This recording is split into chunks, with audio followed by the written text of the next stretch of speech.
The coffee mug shattered across the linoleum before anyone in the diner understood what had just happened. 1 second, Caleb Hollister was standing in the doorway of Maybell's road stop, the bell above the door still trembling from his entrance. The next second, his hand had simply opened. The ceramic exploded against the floor like a small gunshot, and coffee sprayed out in a dark fan across the boots of a trucker sitting too close to the door. Nobody moved to clean it up.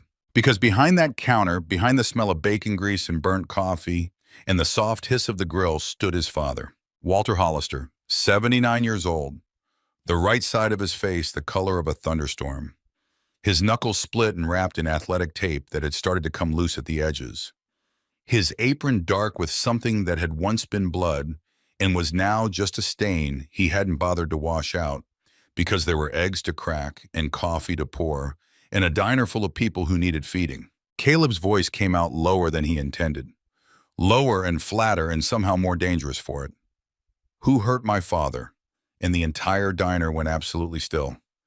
Before we go any further, if this story already has your heart pounding, please subscribe to this channel and follow this story all the way to the end.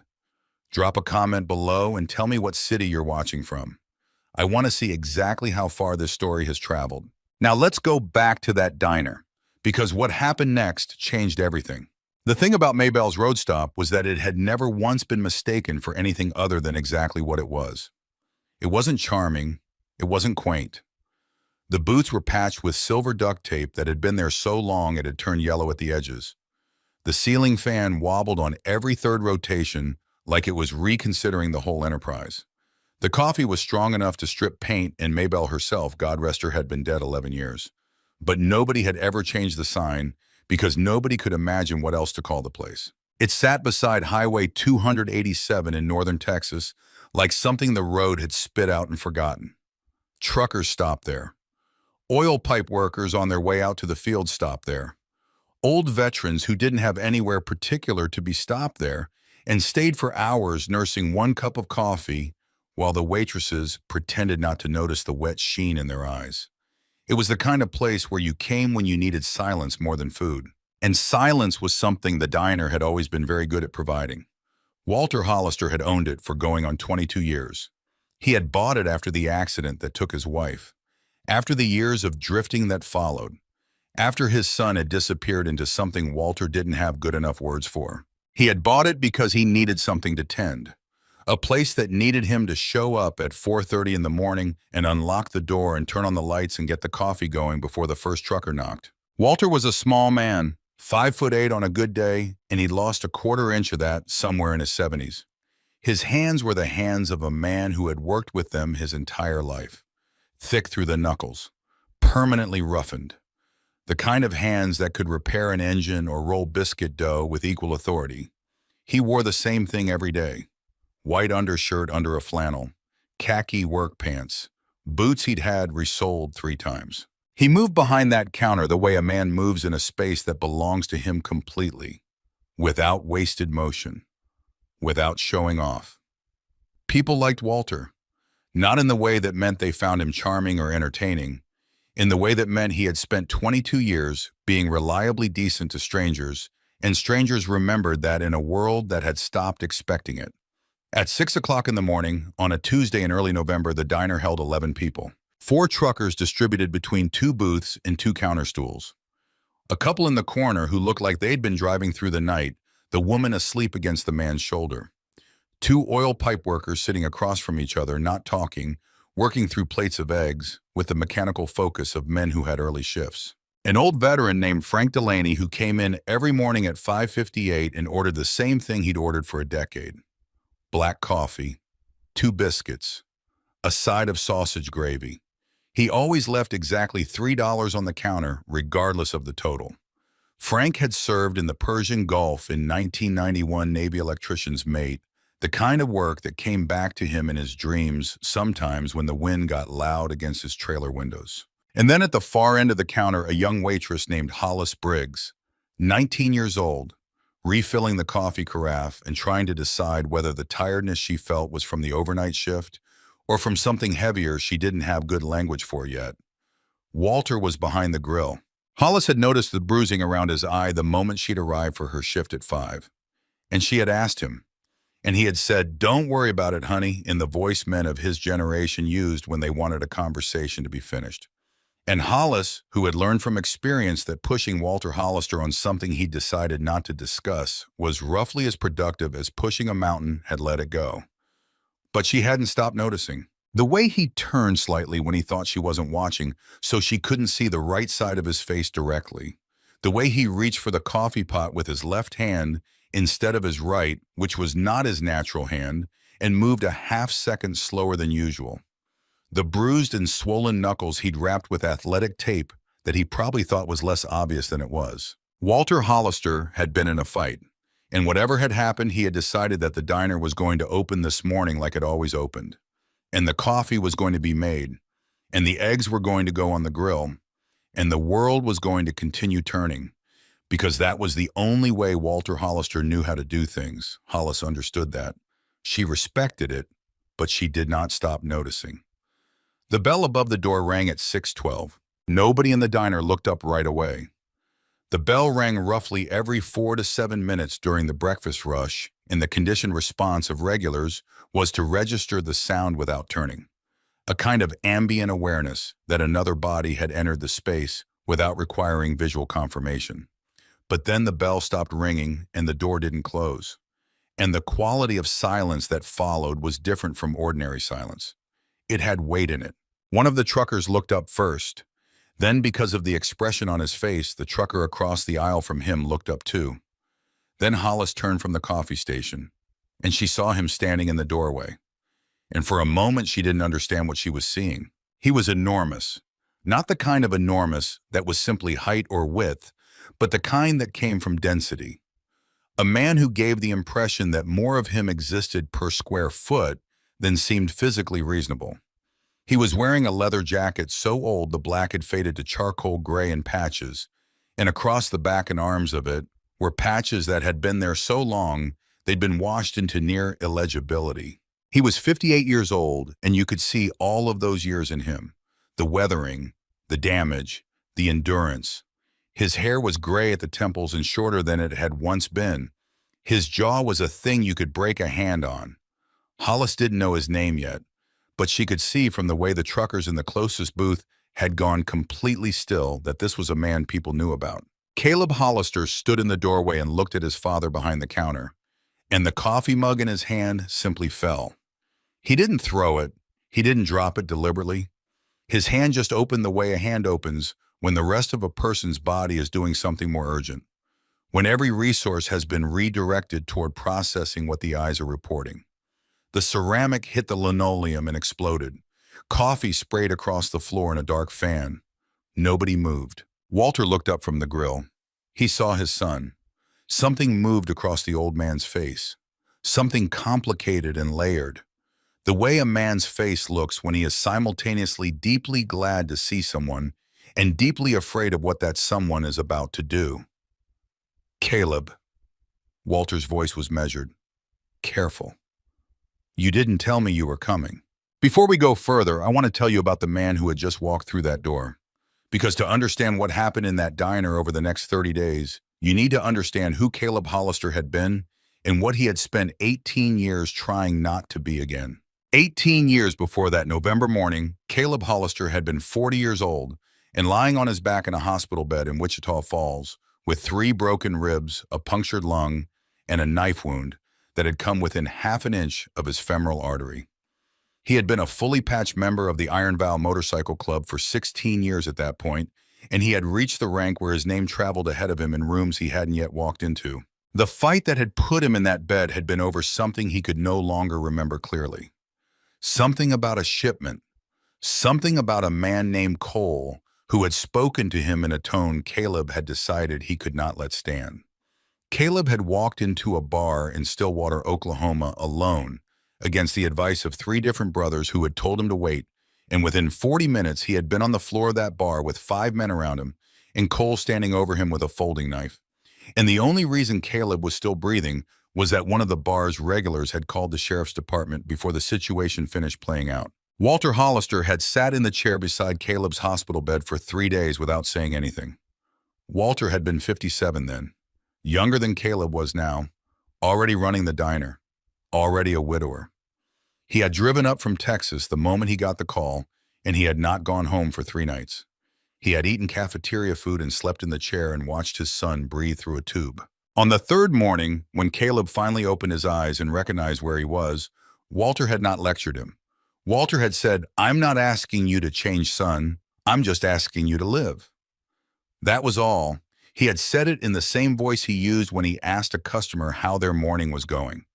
The same voice he used when he flipped an egg. Caleb had looked at his father across the hospital sheet at the gray that had started in Walter's temples and was working its way through the rest of his hair, at the hands folded carefully in Walter's lap, at the entire shape of a man who had lost a wife and was now sitting beside a son.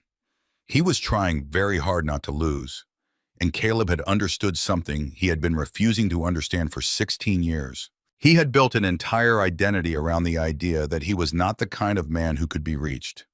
And his father had reached him anyway. Not through anger, not through guilt, through the simple, unbearable fact of having shown up and stayed. Caleb had handed in his colors 4 months later. He had ridden out to the Iron Vows clubhouse in Wichita Falls on a Saturday afternoon, and he had taken his vest off in front of the men who had been his brothers for 16 years, and he had said 3 sentences and walked out. They had let him go.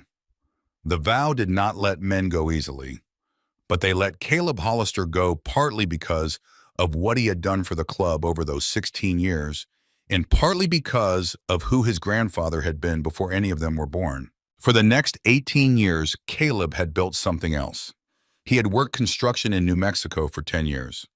He had come back to Texas 4 years ago and bought a small piece of land outside Mineral Wells and put a single wide on it and learned how to keep chickens. He had not been a peaceful man. He had been a man holding peace in his hands every day the way you hold a candle in the wind. Carefully, with awareness, with the constant knowledge that the flame could go out or the flame could catch something else on fire, and either outcome was the same outcome, which was that the work of 18 years would be undone in a single afternoon. He had not put on this vest in 18 years. It still rode in the saddlebag of his motorcycle, folded, waiting. He had not been able to bring himself to throw it away, and he had not been able to bring himself to put it back on, and that contradiction was the precise shape of his entire adult life. He had received a call about Walter at 3:45 that morning from Hollis Briggs, who had found Walter's emergency contact card in the register drawer and worked her way down it until somebody picked up. Caleb had been on his bike by 4. He had ridden through the dark with the cold finding every gap in his jacket and his mind running ahead of him to the diner. And somewhere outside Stephenville, he had passed a billboard for a casino he had not thought about in 25 years, and a feeling he could not yet name had moved through him like weather across a field. By the time he reached Maybell's, the sun had been up for an hour, and he had walked through the door and the mug had fallen, and now he was standing in front of his father and the entire diner was watching. Caleb crossed the diner in 5 steps. He stopped at the counter. He was close enough now that the whole right side of Walter's face was visible.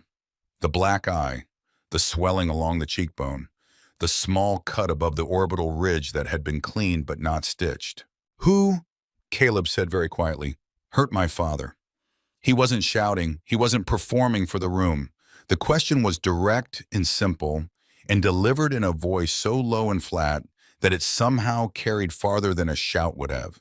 Every person in the diner heard it. And every person in the diner knew, in the way animals know before a storm, that the answer to that question was going to change the temperature of everything. Walter set down the spatula. He reached across the counter with his left hand and gripped his son's forearm once firmly. "It's nothing, son. It's handled. Your eye isn't handled. Your hand isn't handled." Caleb didn't pull his arm away, but he didn't relax either. "Who did this to you?" "Caleb." "Dad." One word, but Walter Hollister closed his mouth. Hollis Briggs was watching all of this from the end of the counter. She had her hands wrapped around the coffee carafe and she was holding it so tightly her knuckles had gone white, and she realized she was the only person in this diner who knew the full answer to the question this man was asking. She also realized from the look Caleb Hollister turned toward her that he knew she knew. "You were here," he said, not a question. "Yes, sir." Tell me what happened. Hollis, Walter said her name. One syllable, a warning. The same tone he used when he wanted a conversation finished. But Caleb kept his eyes on Hollis. He didn't raise his voice. He didn't change his expression. He just waited with the particular patience of a man who had learned that patience was more frightening than pressure. Hollis looked at Walter. Walter looked at his son. And Walter, for the first time in the 2 years she had worked for him, looked tired in a way that had nothing to do with the hour. Let her talk, Caleb said quietly. Please. That please was what did it. Hollis set down the coffee carafe. She took a breath. It was last night, she said. Around 10. The diner had been nearly empty by 10. Just 2 customers left, both regulars. A retired schoolteacher named Vera, who sometimes stayed late reading, and a night shift mechanic named Dale, who stopped in after his shift ended. Walter had been doing end-of-night inventory behind the counter.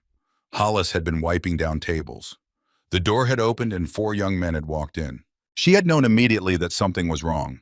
Not from anything specific, not from the volume of their voices or the way they walked, though both of those things had been aggressive. It was something more intuitive, a reading of the room that she had developed over 2 years of working late shifts in a highway diner. These were not men who were hungry. These were not men who needed coffee. These were men who were looking for an audience. The loudest one, Hollis said. Dark hair, tan, expensive watch. He took the center booth like he owned the whole place. Name, Caleb said. Hollis hesitated. His name, Caleb said again. Still quiet, still patient, still the most frightening thing she had encountered in recent memory. Tristan Ashford, Vincent Ashford's son. Something shifted in the diner. The name itself did something to the room. Not fear exactly, but the particular tension that came with hearing a name that everyone present had feelings about. Caleb's expression didn't change, but Hollis noticed that his jaw had tightened by approximately 1 degree. Keep going, he said. Tristan Ashford had ordered a round of food like he was doing them a favor by being there. His 3 friends had spread across the booth with the territorial ease of young men who had never once been told that space belonged to someone else. They were loud. They were careless. They called Hollis sweetheart and babe in the way that was designed to signal that they could not because they wanted anything specific. Hollis had been working her way through it. She was practiced at working her way through it. It was when she went back to refill their water glasses, a routine trip, nothing more than that Tristan had reached out and grabbed her wrist. Not violently. That was almost the worst part. Not violently, but casually. The way you might stop someone to ask a question with the complete confidence that the action required no permission and would meet no resistance. His friends had laughed. Hollis had stood very still. She had learned through trial and error that going still was better than reacting. That reaction gave men like this exactly what they wanted, which was evidence of their own power. You got somewhere to be, Tristan had said. I have other tables, Hollis had answered. You've got 1 table. He hadn't let go of her wrist. I'm at it. She had pulled experimentally. His grip had tightened, and then Walter Hollister had come from behind the counter. He hadn't said anything dramatic. He hadn't announced himself. He had simply moved with the deliberate purposefulness of a man who had made a decision, and he had stopped directly between Hollis and Tristan Ashford. Close enough that Tristan had to crane his neck slightly to maintain eye contact. Son, Walter had said, let go of her wrist. Tristan had looked at the old man the way a person looks at an obstacle they are reassessing. Who are you? I own this diner, and that's my employee. Let her go. Tristan had released Hollis's wrist slowly, deliberately, in the way that made clear the releasing was his choice rather than a response to any request. He had leaned back in the booth. His friends had quieted, watching. Old man, Tristan had said, you need to go back behind your counter. I think you and your friends need to pay your bill and head home for the evening. I think, Tristan had said, standing, you need to watch your mouth. He had been standing then, and he had the advantage of 23 years and roughly 6 inches, and the absolute certainty of someone who had never once experienced consequences. Walter had held his ground. He had not moved back. He had not changed his expression. Get out of my diner. Tristan Ashford hit him. He hit him. Caleb's voice was still low, still quiet, more dangerous for the quietness. He punched him. Hollis's voice had gone flat and careful. The voice of a person reciting testimony rather than reliving memory, because reliving it was not something she could afford to do right now. Walter hit the counter on the way down. Tristan and his friends left. The whole thing was over in maybe 4 minutes. Frank Delaney, the old veteran at the end of the counter, had been staring at his coffee for the entirety of this exchange. I was here, he said without looking up. I didn't do nothing. He paused. I'm ashamed of that. The pipe worker nearest the door said quietly, we all are. Walter said immediately, nobody should be ashamed. The Ashford name in this county means the town stays quiet, and I will not have any of you carrying guilt on account of me. Dad, Caleb said, just that word. I mean it, son. Walter looked at him directly. This is not a problem for you. You have a black eye. I am 79 years old, and I have had black eyes before. Not from rich kids in your own diner. Caleb straightened. Not from someone grabbing your employee and putting you on the floor. Caleb Hollister. Walter's voice had steel in it now, the old authority of a father addressing a son regardless of the years between them. You look at me. Are you listening? I'm listening. The last time you went looking for justice, the way I can see you thinking about, you lost 4 years of your life, and I lost 4 years of you. I did not lose those years to get them back just to watch you walk out that door and throw yourself at an Ashford. The silence in the diner held for a long moment. Caleb looked at his father's face, at the swollen eye, at the split across the bridge of his nose that had not been there the last time he had seen him. Who knows about this in town, Caleb asked. Everyone by now, Frank said. News travels in a small county. And what's the feeling? Frank looked up for the first time.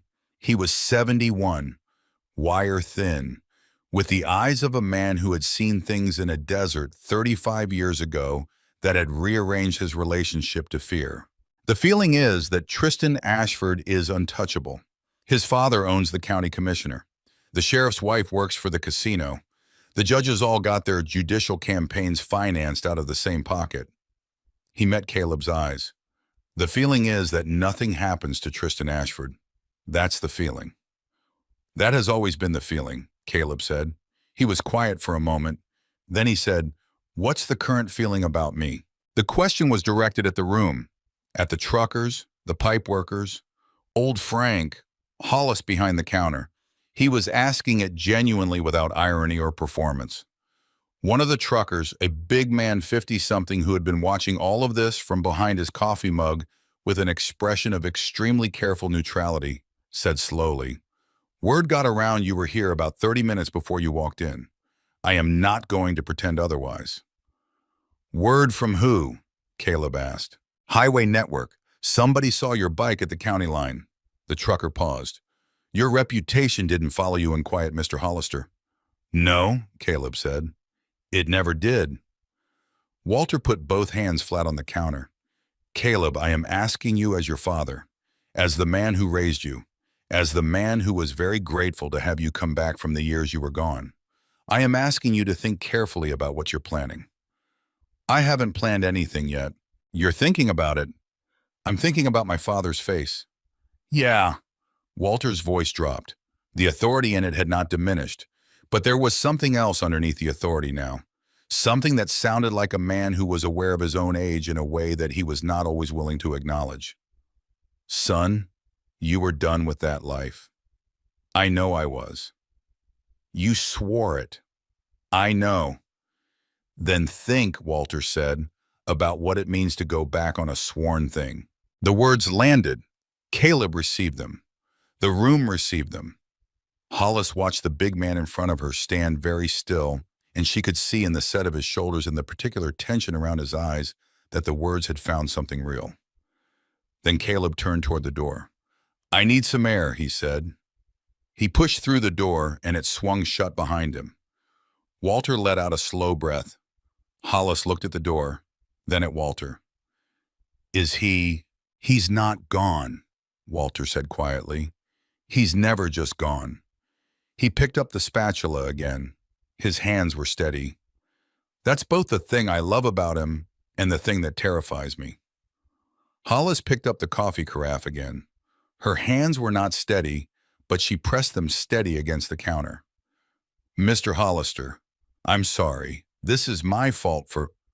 Hollis Briggs, if you finish that sentence, I will be very disappointed in you. Walter looked at her directly. A young man put his hands on you without permission, and I stepped between you. That is not cause for your apology. That is cause for his. The Ashfords don't apologize. No, Walter said. They don't. He flipped 3 strips of bacon on the grill. The sizzle was loud in the quiet diner. Frank Delaney set down his coffee mug. Walter, he said, I'm sorry I didn't stand up. I've been thinking about that all night. And I need to say it plain. Walter, I was a sailor once. I served. I'm ashamed. Walter looked at the old man. Frank Delaney, you've been eating breakfast in this diner for a decade. You've tipped every waitress who ever brought you coffee, regardless of what you could afford. You've told me where your kids were going to school, and I told you when my arthritis was acting up, and we've never needed more from each other than that. You owe me no apology. I still should have. You're 71 years old. You should have been left in peace, and you weren't, and that's not on you. Outside, nobody in the diner could see what Caleb Hollister was doing, but Hollis was close enough to the window to see his motorcycle at the edge of the parking lot. She watched him open one of the saddlebags. She watched him reach inside. She watched him pull out a leather vest. Old, dark. The back panel covered in patches too small to read at this distance. She watched him hold it for a long moment. She watched him put it back. But before he closed the saddlebag, he hesitated. And it was in that hesitation that Hollis Briggs, 19 years old, who had worked at Maybell's road stop for 2 years and prided herself on reading people accurately understood that whatever Caleb Hollister had decided about the kind of man he was going to be for the rest of his life, that decision was currently under renegotiation. He stood there with the saddlebag open and the vest still in his hand, in the cold November wind moving against his jacket, and Hollis could see his face clearly through the window. And his face was doing something she had not seen a grown man's face do in a very long time. It was the face of a man who was negotiating with himself about something that had no clean answer. He put the vest back, he closed the saddlebag, he walked back inside. He sat down at the counter. He said to his father's back, "Order me coffee, and tell me everything you know about who that boy's father is now." Walter was quiet for a moment. Then he set down the spatula again and turned around. "Caleb, Dad, I'm not putting it on. You heard me out there. I'm not putting it on. I'm asking questions, that's all. Questions lead places. Sometimes they lead away." Walter studied his son. He studied him the way a man studies something he loves and fears in equal measure. The way parents look at grown children who carry both your best qualities and your most dangerous ones in proportions you never quite manage to control. He poured coffee. He slid the mug across the counter. Vincent Ashford built his casino empire over 3 decades, Walter said. Started with a single card room outside Wichita Falls. Expanded through a combination of genuine business sense and the particular flexibility of ethics that comes with operating in industries where the line between legal commerce and other things is frequently blurry. How old is he now? 61. Widower. By most accounts, a man who learned the hard way that the loyalty of paid men is a commodity with an expiration date and has adjusted his strategy accordingly. And he runs the county. He runs the county the way a clock runs on its spring, quietly, continuously, with most of the people in it not understanding that he's the reason any of it works the way it does. Caleb wrapped his hand around the coffee mug. The warmth was something to focus on. And the sun, Walter said, is what happens to a boy who grows up knowing the center of gravity is his family. He's not evil, he's incomplete. He was never taught that other people were real.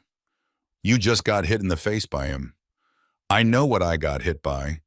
I also know what I saw when I looked at him. Walter paused. A young man who has never once faced a consequence. Not one. Who has never needed to develop the character that consequences build. It's not an excuse, but it's a reason. Some people would call those the same thing. Some people would be wrong. Caleb drank his coffee. He was quiet for a long moment, thinking, and it was a specific kind of thinking. The kind Hollis recognized as a man working through options rather than reaching for his first instinct. His phone sitting face up on the counter beside the mug buzzed once. He looked at it. The number was a number he did not recognize. A 940 area code. Wichita Falls. The message was 4 sentences. You should come back. Your father isn't the first. There have been others. Ask around. Caleb looked at the screen for a long time. He did not show the message to Walter. He did not show it to Hollis. He turned the phone face down on the counter with a care that was deliberate, and he finished his coffee and he said to his father, I need to make a phone call. I'll be outside. Caleb, it's a phone call, Dad, that's all. He stood up. He pulled his jacket on. He walked out into the parking lot. The cold hit him in the face. It was a clean cold, the kind of cold that woke you up rather than wore you down. He stood beside his motorcycle, and he looked at the saddlebag, and he looked at the diner, and he looked at the highway, and he pulled out his phone, and he called the only person on earth whose read on a situation like this he trusted completely. Jonas Crane, who went by Webb to anyone who had known him longer than a month, picked up on the third ring. Caleb, I need you to drive out to Mineral Wells, today if you can. There was a pause on the other end, the pause of a 63-year-old man making a calculation about his own day in the immediate vicinity of an old friend's voice. What's the situation? My father got hit by an Ashford last night. Which Ashford? Vincent's boy. Tristan. Webb did not say anything for a moment. And you're calling me from where? The diner, outside the diner. Are you wearing it? No. Are you thinking about wearing it? I was, 20 minutes ago. I'm not now, but I just got a text from a number I don't know telling me my father isn't the first. The first what? That's what I need to find out. Webb was quiet again. Caleb could hear him moving on the other end, the familiar small sounds of a man preparing to leave a house. Keys, a jacket, the dull thump of boots being pulled on. I'll be there in 3 hours, Webb said. Where do you want to meet? The Bluebird in Mineral Wells, back booth. All right. Webb. Yeah. There's something else. There's a feeling I'm having that I can't put my finger on about all of this, about the timing, about the message I just got. You don't get those feelings for nothing. No, Caleb said. I don't. He hung up. He stood in the parking lot for another minute looking at the highway. The trucks moved past in the steady rhythm they always moved in. The world was indifferent to whatever was happening in his particular life on this particular morning, and there was a comfort in that indifference. The highway had been there before him. It would be there after him. The question of what he did between now and then was his question alone. He walked back inside. Walter was at the grill. Hollis was wiping down the counter. Frank Delaney had finished his biscuits and was working on his second cup of coffee. Caleb sat down at the counter. Dad, he said. Yeah. You said the boy's father is 61. Has he been in this diner before? Walter turned around. He looked at his son. Twice, years ago. Once about 15 years back, once about 10. Both times alone. Both times he ordered coffee and a piece of pie and sat at this counter, and we talked about nothing in particular for about 40 minutes, and then he paid and tipped $20 and left. Did you know who he was? I knew. Did he know who I was? Walter looked at him for a long moment. He knew, Walter said. He's always known. There are things, Caleb, that I haven't told you about your grandfather, about what your grandfather did before he died, about what that man across the county has been carrying for a very long time. The diner was quiet around them. Hollis had stopped wiping. Frank had set down his coffee. What are you saying? Caleb said. I'm saying, Walter said carefully, that I've been waiting for the right moment to tell you something for about 20 years, and the right moment has never quite arrived, and now it's arriving in a very inconvenient way. Tell me, Not here, not now, not with the breakfast rush about to start. Tonight, after we close. You come back here and I'll tell you what I should have told you a long time ago. Caleb looked at his father. All right, he said. All right. The bell above the door rang. Two more truckers came in. The breakfast rush, such as it was, had begun. Walter turned back to the grill. Hollis picked up her coffee carafe. Frank Delaney left his $3 on the counter and stood up and walked out the way he always walked out, with the careful deliberateness of a 71-year-old man who knew exactly how his knees were going to feel the rest of the day. And Caleb Hollister sat at the counter of his father's diner and looked at his coffee and thought about a text message from a 940 area code and a vest he had not put on and a phone call he had made to a man who was driving toward him right now. And he understood that the day was no longer his own. The day belonged to a question. And the question was bigger than what had happened the night before. The question had been waiting for him for a very long time, and the question was about to be asked. The Bluebird Diner in Mineral Wells had been operating under that name since 1974, and the coffee remained famously beloved by everyone who drank it, which was a kind of accomplishment in a part of Texas where most diners serve coffee strong enough to be classified as a chemical weapon. Caleb took a booth in the back corner. He ordered coffee and eggs. He waited. The man who slid into the booth across from him 20 minutes later was 63 years old, built like something that had been put together for industrial purposes, with a gray beard trimmed to a precise half-inch and eyes the color of old nickels. His name was Jonas Crane. He went by Webb. He had known Caleb Hollister for 31 years, which meant he had known him since before the violence, and through it and out the other side. And there were approximately 4 people on Earth whose read on Caleb's internal state Caleb trusted completely. Webb was one of them. Webb looked at him across the table. He looked specifically at the absence of the vest. "You didn't put it on," Webb said. "I almost did. And then you didn't. And then I didn't." Webb wrapped both hands around his coffee mug. The coffee was good. He took his time with the first sip. "Tell me about the message," he said. Caleb pulled out his phone. He showed Webb the 4 sentences. Webb read it twice.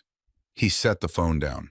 "Whoever sent that," Webb said, "wants you to do something specific.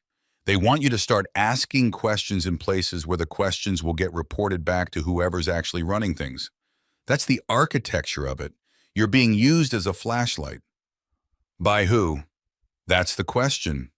"2 options," Caleb said. "Either someone is genuinely trying to help me, or someone is trying to pull me into the middle of something that has nothing to do with my father." 3 options, Webb said. "The third is that both are true. Someone who knows something is trying to help you while also moving you exactly where another party wants you to be. The world is complicated, Caleb. You know this." Caleb drank his coffee. "Then we start asking questions," he said. "But we start asking them in places that aren't obvious. We don't go to the bars. We don't go to the casino floor. We don't talk to the people who would be the first to hear we're talking." "Where then?" "Diners," Caleb said. "Small ones, off the main roads. The kind of places where if something happened, the owners would remember it, but would never have told anyone in any official capacity. Because the people who do the official asking are the people who work for the man whose son hit my father." Webb nodded slowly. It was the right read. "I'll take the eastern route," Webb said. "You take the western.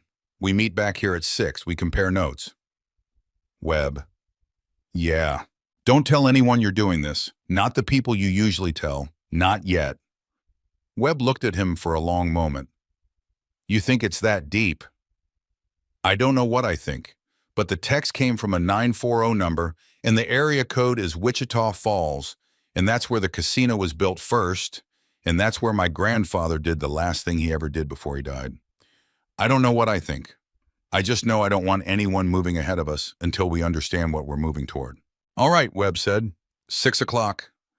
He finished his coffee in 2 swallows and slid out of the booth and was gone. Caleb sat alone for another minute. Then he paid the check. He left a tip that was more than the bill.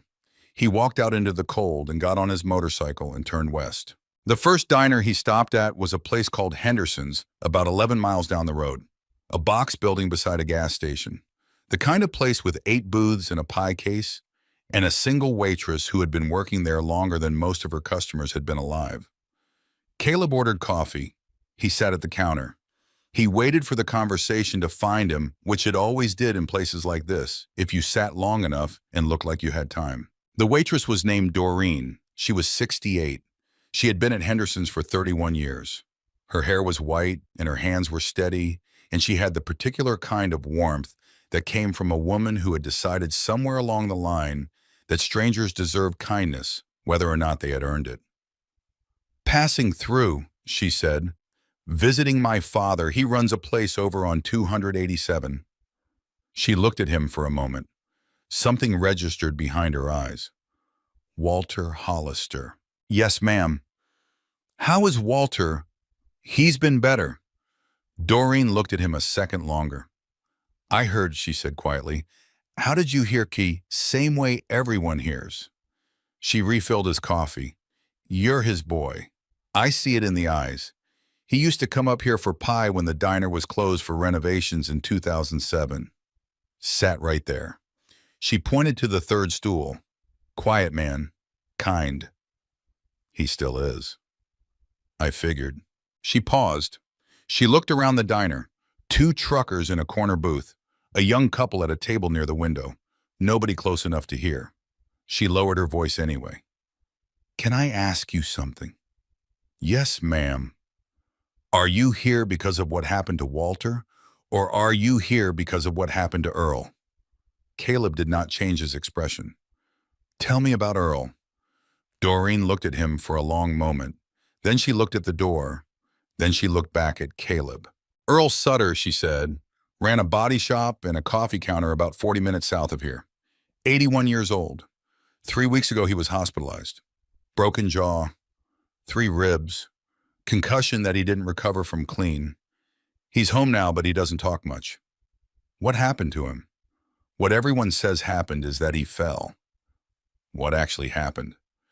Doreen lowered her voice another notch. "What actually happened is that 3 young men came into his coffee counter, and one of them got rough with his granddaughter. She's 17, works the counter on weekends. And Earl stepped in, and then Earl was on the floor, and then they left. And Earl's son drove him to the hospital and told the doctors that Earl had fallen." "Why?" "Because Earl told him to." "Why?" Doreen looked at Caleb directly. "Because the boy who put hands on his granddaughter was in Ashford." Caleb did not move. "You know that for certain." "I know it because Earl's son told my husband, and my husband told me, and I have not told anyone else because Earl asked us not to. He said his family had been through enough, and he was not going to be the reason it became more." "How old were the friends?" "20s, all of them, 3 of them, same age as the Ashford boy." "When?" "October 9th. Caleb wrote nothing down. He did not need to. "Doreen, has there been anyone else? Any other story like this?" She looked at him for a long moment. "There's been one more I'm sure of. Maybe a second. There's a woman runs a coffee place outside Decatur. Iris. Her father had something happen in September. She wouldn't say what, but she stopped letting her father work the counter alone after." "Iris what?" "Iris McCade. The place is called the Filling Station, off Highway 380. "Thank you." "Mr. Hollister." "Yes, ma'am. I am telling you this because Walter was kind to me one time when he had no reason to be. I had a granddaughter going through something hard about 4 years ago. I drove down to his diner one Saturday because I needed to be somewhere that wasn't my own kitchen, and I sat at his counter and he gave me coffee and pie, and he did not ask me a single question. He just let me sit there. And when I left, he said, 'You come back anytime.' And he meant it, and I have not forgotten that. He doesn't forget things like that either." "I know he doesn't." She paused. "What you do with what I just told you is your business. But I would ask you to remember that Earl Sutter is a quiet man who would not want his name used in something loud." "His name won't be used in anything loud," Caleb said. "You have my word." She nodded. He paid for his coffee. He left $40 on a $6 tab. He rode west. He stopped at 2 more places that afternoon. One was a feed store with a small lunch counter where the man behind the counter said he had not heard anything, but his eyes said he had heard plenty and was not going to say it. The other was a truck stop where one of the regulars, a retired sheriff's deputy named Olin, drank his coffee and listened to Caleb's question and put down his cup.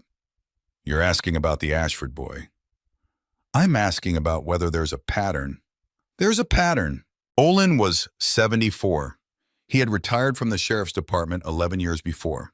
He had watched the office change in ways he did not approve of, and he had stopped going to the annual retirement dinners about 6 years back, which was a kind of statement in a county where retired deputies generally kept showing up out of habit. "There have been 3 incidents I know about in the last 6 months," Olin said. "All of them involve the same general scenario. A young man, 23 years old, comes into a small business with 2 or 3 friends. Something happens that draws an older man into the conflict. The older man gets hurt. Nobody calls it in. Or if they do, the report quietly goes nowhere." "Why are you telling me this?" "Because you asked." He drank his coffee. "And because I have been waiting for someone to ask." He set the cup down. "I want you to understand something, Mr. Hollister. I am not a man who has any love for outlaw motorcycle clubs. I have spent 40 years in law enforcement, and what I think of the Iron Vow I will not say out loud. But I know who your grandfather was. I knew him in the 70s when I was a young deputy, and he was already an old man. And whatever else he did with his life, he did one thing for me personally that I have never forgotten. And so I am telling you what I know, because there is a debt in it that has nothing to do with the law." Caleb did not ask what the debt was. He had a feeling after the morning he had had that he was going to find out before the day was over. He thanked Olin. He paid for his coffee. He stepped outside. His phone was buzzing. It was Webb. "You first," Webb said. 3 incidents, maybe 4. All in the last 6 months. All matching the same pattern. Young man, 23 friends with him. Older man steps in. Older man ends up hurt.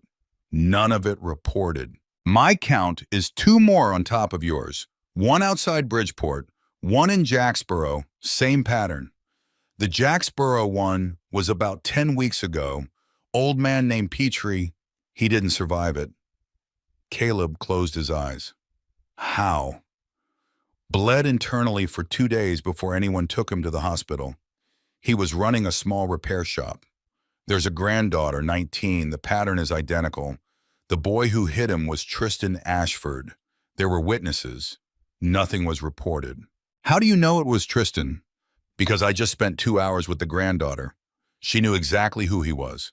She watched her grandfather die because she didn't think anyone would believe her." Caleb stood in the parking lot of the truck stop and looked at the sky. The sky was the gray of winter coming. He had not eaten anything all day except the eggs at the Bluebird, which he had pushed around the plate and not really touched. "Webb." "Yeah, this isn't a boy with a temper." "No, it isn't. This is something being staged." "That's what I think too." Caleb stood there a moment longer. "Meet me back at the Bluebird at 6. I have one more thing I want to check." "What?" "I want to find out who sent me the text." He hung up. He got on his bike. He turned the engine over, and he rode north toward Wichita Falls, because the only person he knew who could trace a 940 number to its owner without a warrant was a man he had not spoken to in 9 years and who lived in a single wide outside Wichita Falls with 3 dogs and a server rack that was older than most of the people in the county. The man's name was Marlon Pace. He had been the Iron Vows information guy for 15 years before Caleb had left, and he had stayed in that role for another 4 years after.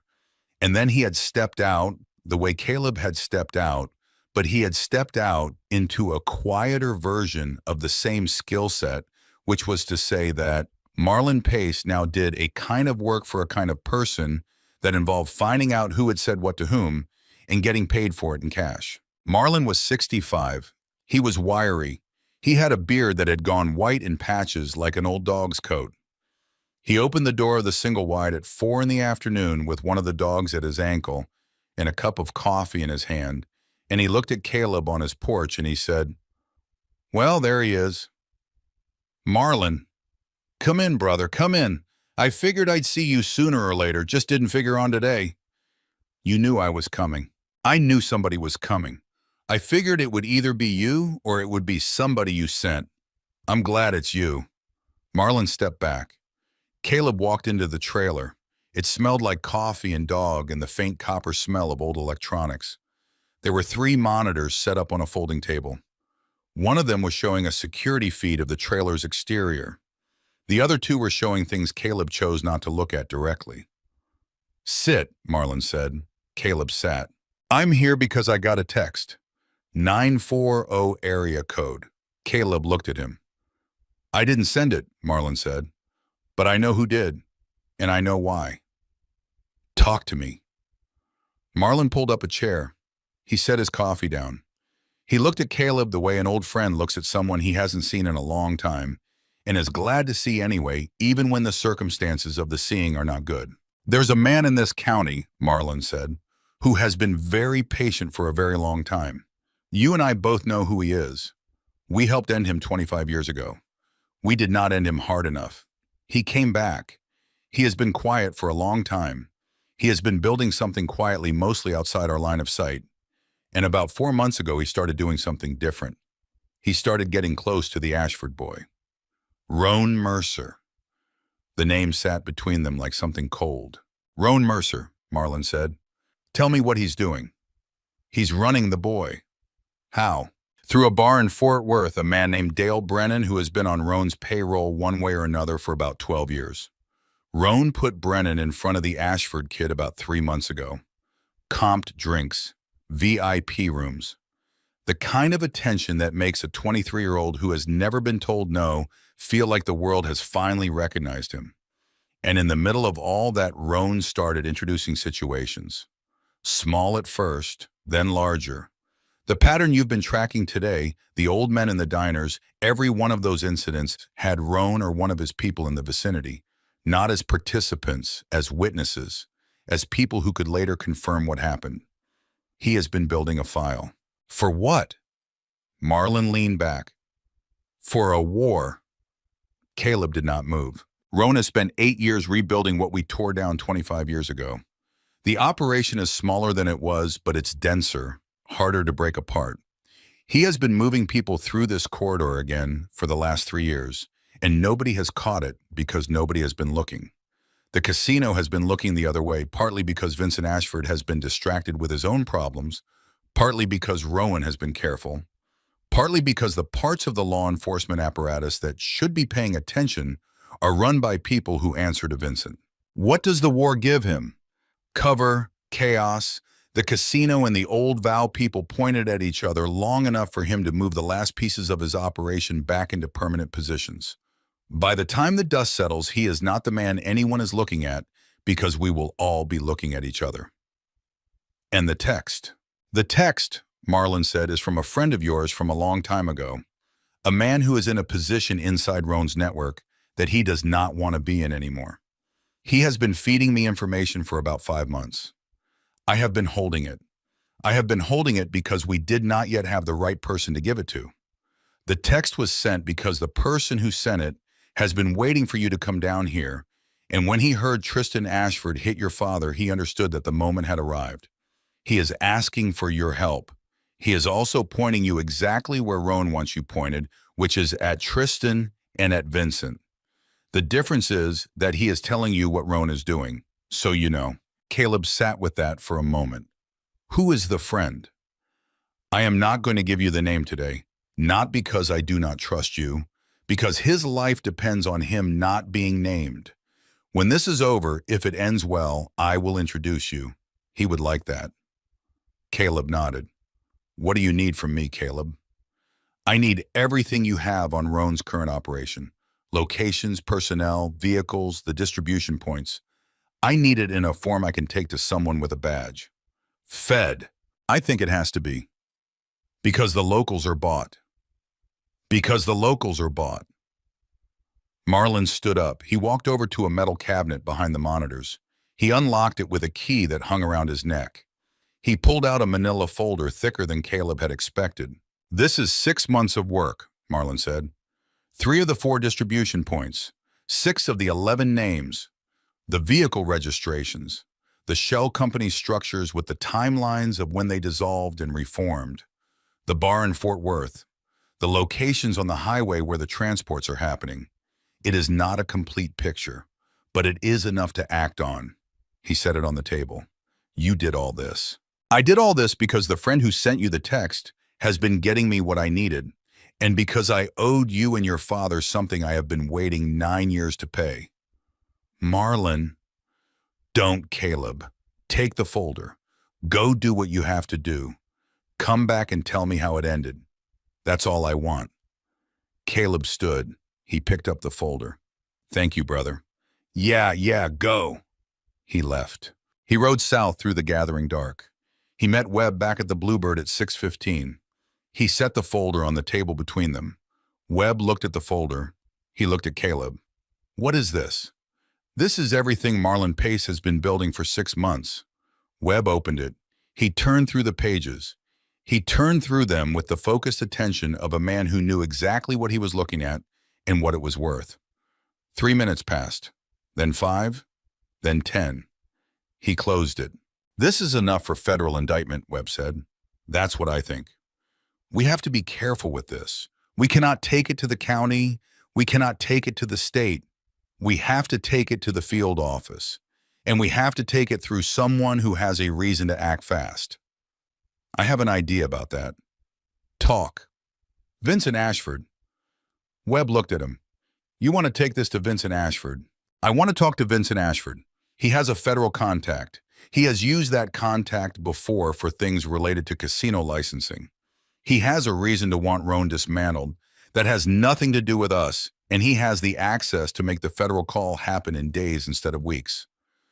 You are about to walk into the office of the most powerful man in 3 counties and ask him to help you with the problem his own son made worse. Yes. Caleb. Webb.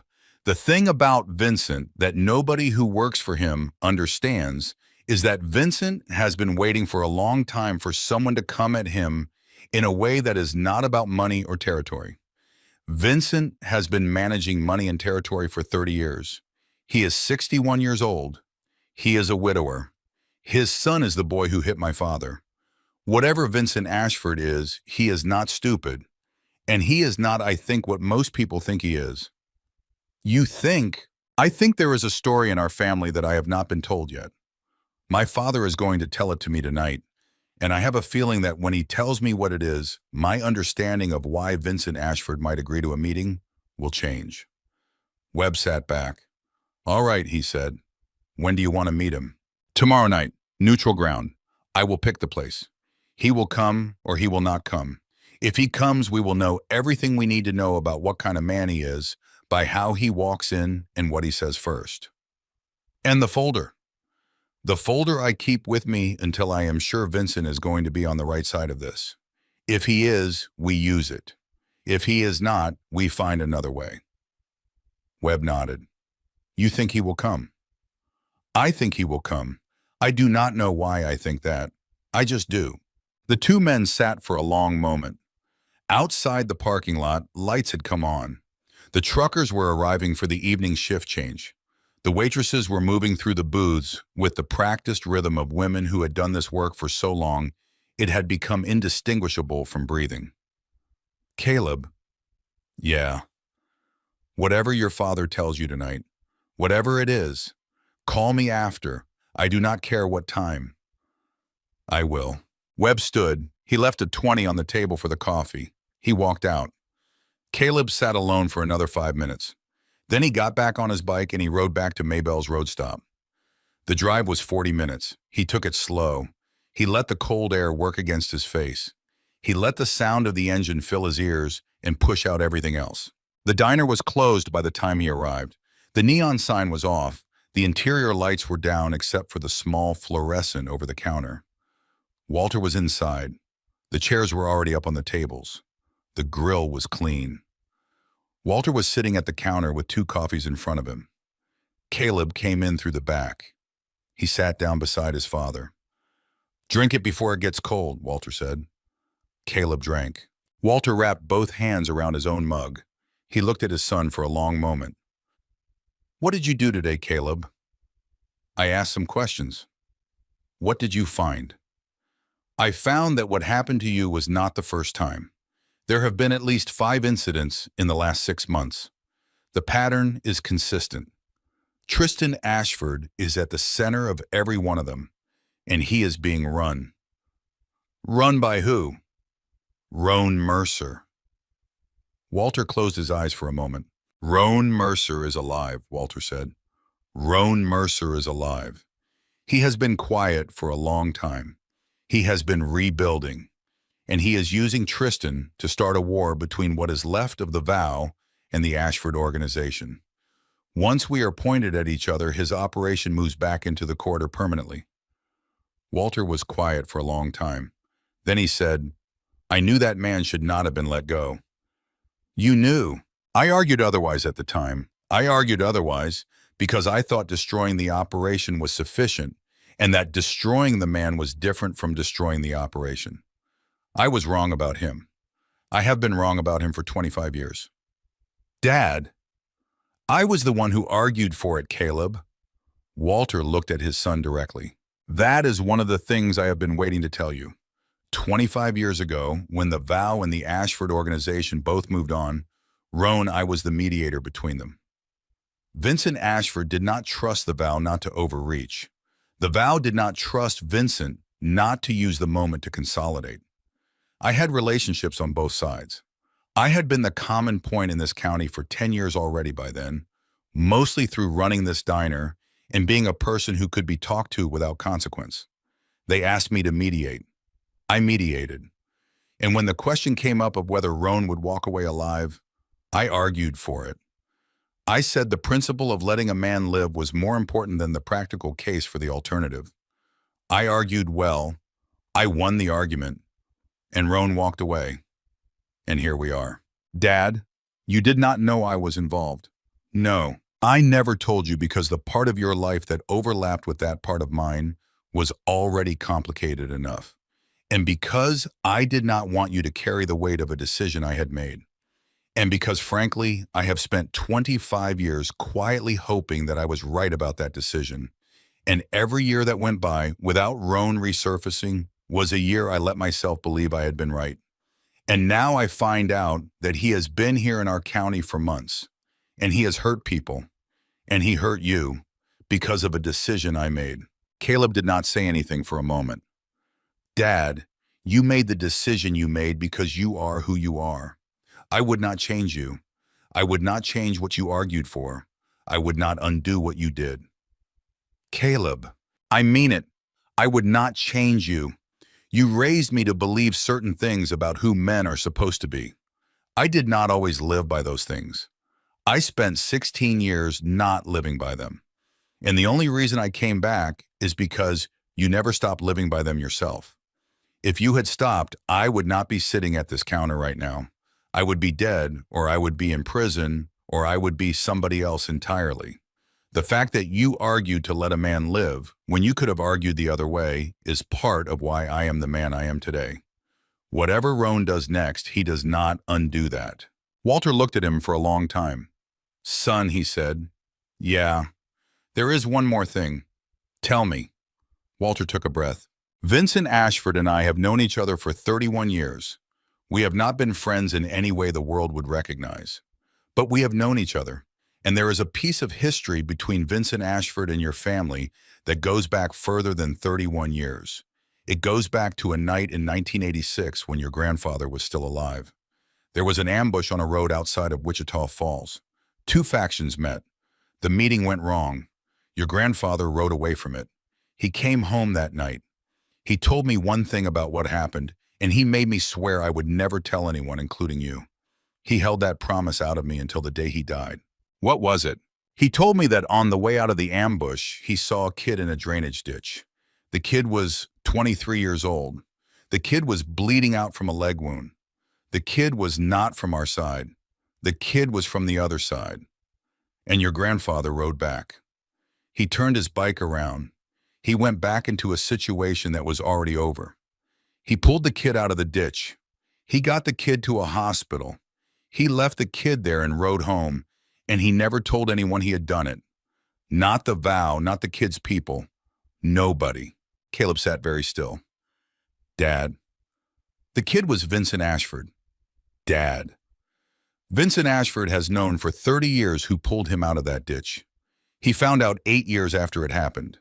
He has never said anything directly to any member of our family because he did not know how. The world he came from did not have a comfortable language for a debt of that size. Caleb closed his eyes. That is why he came to this diner those 2 times years ago. Yes. That is why he never sent anyone after me when I left the vow. Yes. And his son hit you in this diner. His son hit me in this diner. The 2 men sat in silence for a long moment. Walter finally said, Caleb, I am telling you this tonight because tomorrow you are going to do something. I do not know yet what it is, but you are going to do something. And when you do it, I want you to understand that the man you are going to be dealing with has been carrying a debt to our family for longer than you have been an adult. And the way he handles that debt when this thing comes to him is going to tell us everything we need to know about whether he is a man worth working with or whether he is a man we have to handle some other way. Dad, that is all I have to say tonight, son. You do with it what you need to do. Caleb sat for a long moment. Then he reached across the counter and he put his hand on his father's hand. Walter's hand was warm. The athletic tape was still on his knuckles. Caleb did not say anything. He just held his father's hand for about 30 seconds. And Walter, who had not received that kind of touch from his son in something like 20 years, did not say anything either. He just let his hand be held. Then Caleb stood up. I am going to make a phone call, he said. And then I am going to come back inside and you are going to make us something to eat. And we are going to sit at this counter and we are going to eat it together. And tomorrow I will do what tomorrow needs. All right, son. Caleb walked outside. He stood in the dark beside his motorcycle. He pulled out his phone. He called a number that he had memorized that morning when Webb had read it to him off the back of a card he kept in his wallet. The phone rang twice. A voice answered. This is Ashford. Mr. Ashford, my name is Caleb Hollister. The pause on the other end of the line lasted exactly 2 seconds, long enough that Caleb knew the man on the other end had stopped what he was doing. Mr. Hollister, I would like to request a meeting. Where and when? Tomorrow night, 8 o'clock, the Bluebell truck stop on Highway 180, the back lot. It has been closed since 2019. There will be nobody there. I know the place. You come alone. I come alone. No drivers, no backup. If you bring people, I will know and I will leave. If I bring people, you will know and you will leave. Understood. Mr. Ashford. Yes. I am not coming to that meeting for a fight. I am coming to that meeting to talk. I am telling you this because I want you to come into that lot understanding what kind of meeting it is. A longer pause. Mr. Hollister. Yes. I have wanted to have a conversation with someone from your family for a very long time. I have not known how to ask. I will be there tomorrow at 8. Alone, and I am grateful that you called. The line went quiet. Caleb stood in the dark beside his bike and looked up at the sky. The sky was clear. The stars were the cold stars of November in Texas, sharp and high and uncountable. He stood there for a long minute. Then he went back inside and his father made him eggs, and they ate together at the counter of the closed diner, and they did not say very much and they did not need to. The meeting at the Bluebell truck stop the next night happened exactly the way Caleb had set it up. Vincent Ashford pulled into the back lot at 5 minutes to 8 in a black SUV. He drove himself. He got out alone. He stood beside the vehicle in a coat that was expensive but not ostentatious. He was 61 years old. He was medium height. He had the compact physical presence of a man who had stayed in shape out of discipline rather than vanity. Caleb had parked at the edge of the lot 10 minutes earlier and walked the last 50 feet on foot. Force of habit. You arrived quiet so you could hear what was already happening. The 2 men met in the middle of the empty lot. Mr. Hollister. Mr. Ashford. Thank you for agreeing to meet. Thank you for asking. Most men in your position would not have. Most men in my position did not have their son put Walter Hollister's face into a counter. Vincent's voice was even, controlled, and carrying beneath the control a current of something that Caleb, after a moment, identified as genuine anger. Not performed anger, real anger turned inward at something Vincent was holding himself responsible for. "I owe you an apology," Vincent said. "And before anything else is said, I want to make that clear. I am not asking for anything from that apology. I am not using it as a negotiating position. What my son did was wrong. It was cowardly. It was the act of a boy who has been allowed to behave like a child for 23 years because the people around him, including me, failed to draw lines that meant something." Caleb looked at him for a long moment. "I hear you. I also owe Walter Hollister a direct apology. I intend to deliver it in person if he will allow it." "That is his call." "Yes, it is." Caleb let the silence sit for a moment. Then he said, "You know about Roan Mercer?" The name landed exactly as Caleb had intended it to, as a test, dropped without preamble, watching the other man's face for the millisecond before his expression was managed. What Vincent's face did in that millisecond was not surprise. It was something closer to confirmation, the expression of a man who had been carrying a suspicion and just had it validated. "I have been aware of his presence in this area for approximately 6 weeks," Vincent said. "I have been trying to verify whether his presence was coincidental. It is not coincidental." "No," Vincent said. "It is not. He has been moving through my son's social circle through a third party, a man named Dale Brennan who runs a bar on the south end of Fort Worth. He has been buying my son's friends with free bottles and VIP access for 3 months. I should have caught it sooner. I did not because I was not paying close enough attention to my son's social life. And because I did not, my son walked into Walter Hollister's diner drunk and angry and with another man's fingerprints all over the evening." Caleb stood there in the cold and looked at the man across from him. "Mr. Ashford." "Vincent. Vincent, I have something I would like to show you." He pulled the manila folder out from inside his jacket. He held it out. Vincent took it.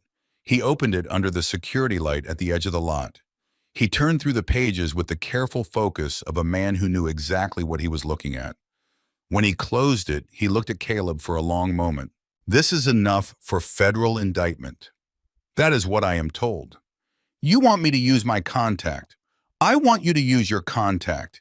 And I want you to understand that I am bringing this to you rather than going directly to the federal office myself because I believe you have a reason to want this dismantled cleanly, and because I believe you and I have an opportunity here to handle something the right way, together, without the war that Roan is trying to start."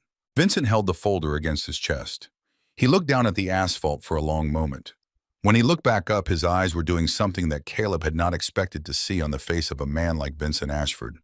Something that looked in the cold light of the security lamp very much like the eyes of a man who had been waiting for a very long time to be asked exactly this question. "Mr. Hollister." "Caleb. Caleb, I will make the call tonight. I will have movement within 72 hours. And I will tell you something now because I think it is time you knew. There is a debt I have owed your family for a very long time. I have never known how to address it. I would like with what is in this folder to begin addressing it. And I would like separately to talk to you about my son. Because what my son did to your father is a thing he and I both have to answer for, and I would like to find a way to answer for it that is more than money." Caleb looked at him for a long moment. "I have an idea about that," Caleb said. "But I would like you to come to my father's diner tomorrow night after we close, and the three of us will talk about it together. Because what happens to your son next is a thing my father deserves to have a voice in. I will be there." "Vincent." "Yes. My father told me last night about a road outside of Wichita Falls in 1986, about a man who turned his bike around." Vincent's face did something that Caleb would remember for the rest of his life. "He told you," Vincent said quietly. "He told me." The older man's eyes were wet now. He did not wipe them. He stood there in the cold parking lot, 61 years old, the most powerful man in 3 counties, and his eyes were wet, and he did not try to hide it. "I have wanted," Vincent said, "to thank your family directly. For 30 years. I have not known how. I do not know how now.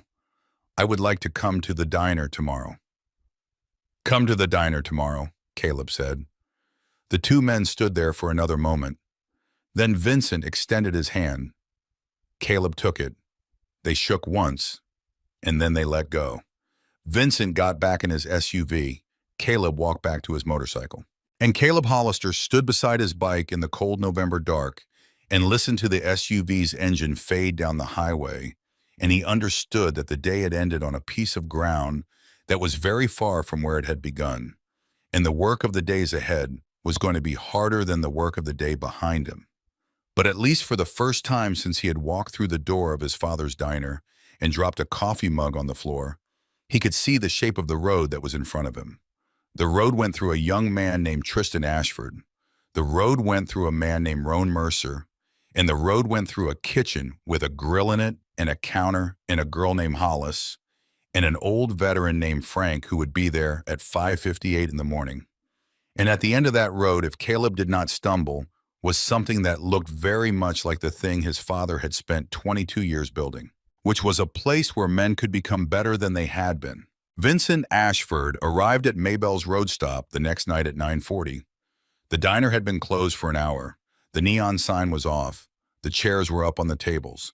Walter was behind the counter wiping down the prep area with the patient repetition of a man who used physical work to slow his own pulse. Hollis had stayed. She had not been asked to stay.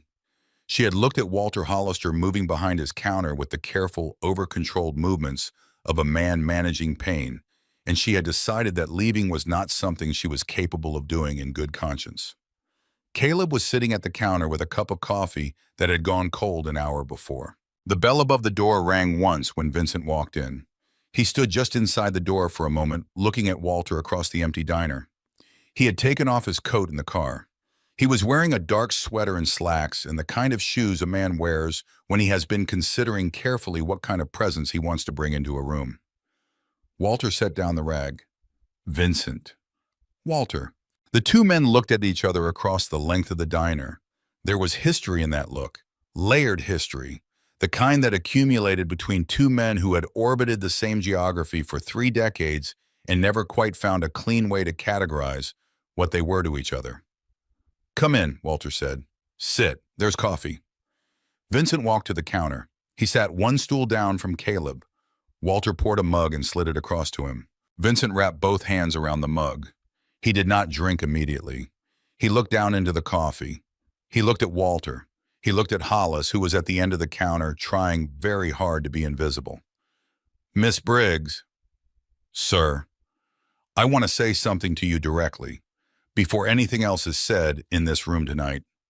Hollis stood up straighter without meaning to. My son put his hands on you without your permission, Vincent said. He frightened you. He humiliated you. He did it in your place of work where you had every right to feel safe. He did it in front of his friends who laughed. He has not apologized to you. He has not yet been required to. That is a failure on my part. I am sorry. I am sorry for him because that is my responsibility as his father. And I am sorry to you directly because you deserve to have a man whose name carries the weight that mine does tell you to your face that what happened to you was not acceptable. Not for any reason, not in any context. And I want you to know that if you ever for the rest of your life see my son in any setting and he behaves in a way toward you that is anything less than fully respectful, you may contact me directly, and there will be consequences. He will not be able to talk his way around. Hollis did not know what to say. I do not need you to forgive him, Vincent said. I do not need you to forgive me. I am not here for that. I am here so that you hear it from me. That is all. Thank you, sir, Hollis said quietly. Vincent nodded. Then he turned to Walter. Walter. Yes. I have been a coward for a long time about something. Walter waited. I have known for 30 years who pulled me out of that ditch. I found out 8 years after it happened. I have come into this diner twice in the last 15 years, and both times I sat at this counter, and both times I almost said something, and both times I did not. I told myself I was waiting for the right moment. The truth is that I was afraid. I was afraid of what it would mean to say it out loud. I was afraid that putting words to it would make me responsible for it in a way I had been avoiding being responsible for. Your father saved my life. He did not have to. He had every reason not to. And he did, and he never told anyone, and he never asked for anything in return, and he died without ever once approaching me about it. For 30 years I have carried that. I have not known what to do with it. I have not known how to thank a dead man. I have not known how to thank a living family. And then my son hit you in your own diner. And I had to face the fact that I had spent 30 years not figuring out how to be worthy of what your father did for me. So I am telling you now, Walter, thank you for 30 years. Thank you. Walter did not say anything for a long moment. Then he reached across the counter and he put his hand over Vincent Ashford's hand. Just that, just the weight of it. My father, Walter said, did not turn his bike around because he calculated anything. He turned his bike around because there was a kid in a ditch. That is the kind of man he was. He did not need a thank you. He did not want a thank you. He would have been embarrassed by a thank you. He would have flipped you an egg and called it even. Vincent's eyes were wet. I would have eaten the egg, he said. I know you would have. The two men stayed like that with Walter's hand on Vincent's hand on the counter for about 10 seconds. Then Walter let go, and he picked up the coffee pot, and he refilled Vincent's mug, and he refilled his own, and he refilled Caleb's, and he refilled Hollis's. And the four of them stood and sat in the closed diner at 9:45 at night, and the world arranged itself around them in a way it had not arranged itself in a long time. Now, Walter said, tell us about the boy. Vincent took a breath. My son, he said, is 23 years old. He has never worked a job. He has never been told no in any context that mattered. He has been raised in a house with 3 staff and a driver and a security detail. He has never carried his own groceries. He has never cleaned his own bathroom. He has never had a conversation with another human being in which the other human being was not in some way being paid to listen to him. He is not evil. I want to be very clear about this. He is incomplete. The parts of a man that get built by friction with the world have not been built in him. I have not built them. His mother did not get the chance to build them. And the people I pay to be in his life have actively prevented those parts from being built because their job is to make his life easier, not better. And he hit my father, Caleb said. And he hit your father because he was drunk, because he was angry that an old man had told him no, because he had spent 3 months being told by Dale Brennan and the people around Dale Brennan that he was untouchable, and because nobody at any point in his life has ever made him sit in the presence of something he damaged. What do you want? Caleb said. I want to know what you want. Caleb looked at his father. Walter nodded once. I want your son, Caleb said, to come to this diner 6 in the morning Monday. He comes in through the back. He works 30 days, no pay, no special treatment, no protection detail, no Ashford name used to smooth anything over. He comes here as what he is, a 23-year-old who owes a debt. He works dishes, he works tables, he works the grill if my father will trust him near it. He does whatever my father tells him to do. He does it without complaint. And when customers are rude to him, and they will be rude to him because this county knows what he did, he absorbs it. Because that is what people who work in service absorb. Vincent listened without interrupting. He will be required, Caleb continued, to apologize directly to Miss Briggs on his first day. Not on a later day, not when it has become more comfortable. On the first day, with me and my father in the room. He will be required to mean it or he will be sent home. And he will work alongside her for 30 days, and he will treat her with the respect she has earned in this diner over the 2 years she has worked here. If he steps wrong with her one time, he is done. No second discussion. Understood. He does not come in your car. You drop him off a block away. You drive in the other direction. This only works if he is here without you standing behind him. Understood. At the end of the 30 days, if he has done the work, he goes home. If he has not done the work, we have a different conversation. Vincent looked at Caleb for a long moment. This is not punishment, Vincent said. This is something else. This is something else. What is it? It is the chance, Walter said from behind the counter, for your son to find out whether there is anything in him besides what you have built and what the world has built around him. It is the chance to put him in a place where the Ashford name does not protect him and see what is underneath. I have been doing this work for 22 years in this diner, Vincent. Young people walk through that door who are not what they could be. Some of them leave the same. Some of them leave different. I do not know which one your son is. I am willing to find out. That is what I am offering. It is not a small thing, and it is not punishment. Punishment is about making a person suffer in proportion to what they did. I have no interest in suffering. I have interest in whether your son is going to spend the next 40 years of his life running the same play, walking into rooms and taking up all the space and treating whoever is smaller than him like furniture, or whether he has enough actual human material in him to become something different. If he has the material can be worked with. I have worked with worse. Vincent did not respond for a long moment. When he did, his voice had changed. It had dropped. It had lost some of its control. He has the material, Vincent said. I have to believe he does, but nobody has ever treated him like the material mattered. They have either been afraid of his name or they have been paid by it. Nobody has ever just told him the truth. We will tell him the truth, Walter said. All right. Monday morning, 6 o'clock, back door. He will be there. Vincent stood up. He set his coffee mug down. He looked at Walter and at Caleb and at Hollis, and then he looked at the diner itself, the peeling counter, the patched booths, the wobble of the ceiling fan that had been wobbling for as long as the diner had been called Maybell's. Walter. Yes. This is a good place, Chasey Chase. It is a place. It is a good place. I will see you Monday. He walked out. The bell above the door rang once. The headlights of his SUV swept across the front windows. He was gone. The three of them stood and sat in the silence he left behind. Hollis was the first to speak. He is going to be terrible, she said. Probably, Walter agreed. He is going to be rude and difficult, and he is going to think this is beneath him. Almost certainly. And you are going to what? Just be patient with him. Walter looked at her. Hollis, what changed you in whatever ways you have been changed that were worth changing? She thought about that.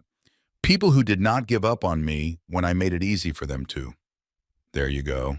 Tristan Ashford arrived at the back door of Maybell's road stop at 5:58 Monday morning. Not 6. 5:58. Hollis was the one who heard the knock because Walter had sent her to unlock the kitchen entrance while he got the grill started. And when she opened the door and found Tristan Ashford standing there in work boots and dark jeans and a plain gray sweatshirt with no logo on it, her first thought was that he looked smaller than he had that night. Not physically. He was still the same height, same build. But something about the absence of his friends and his watch and his context had reduced him to his actual dimensions. And his actual dimensions were less impressive than his performance of them had been. He looked at her.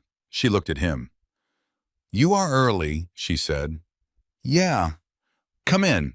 Walter is at the grill. He stepped inside.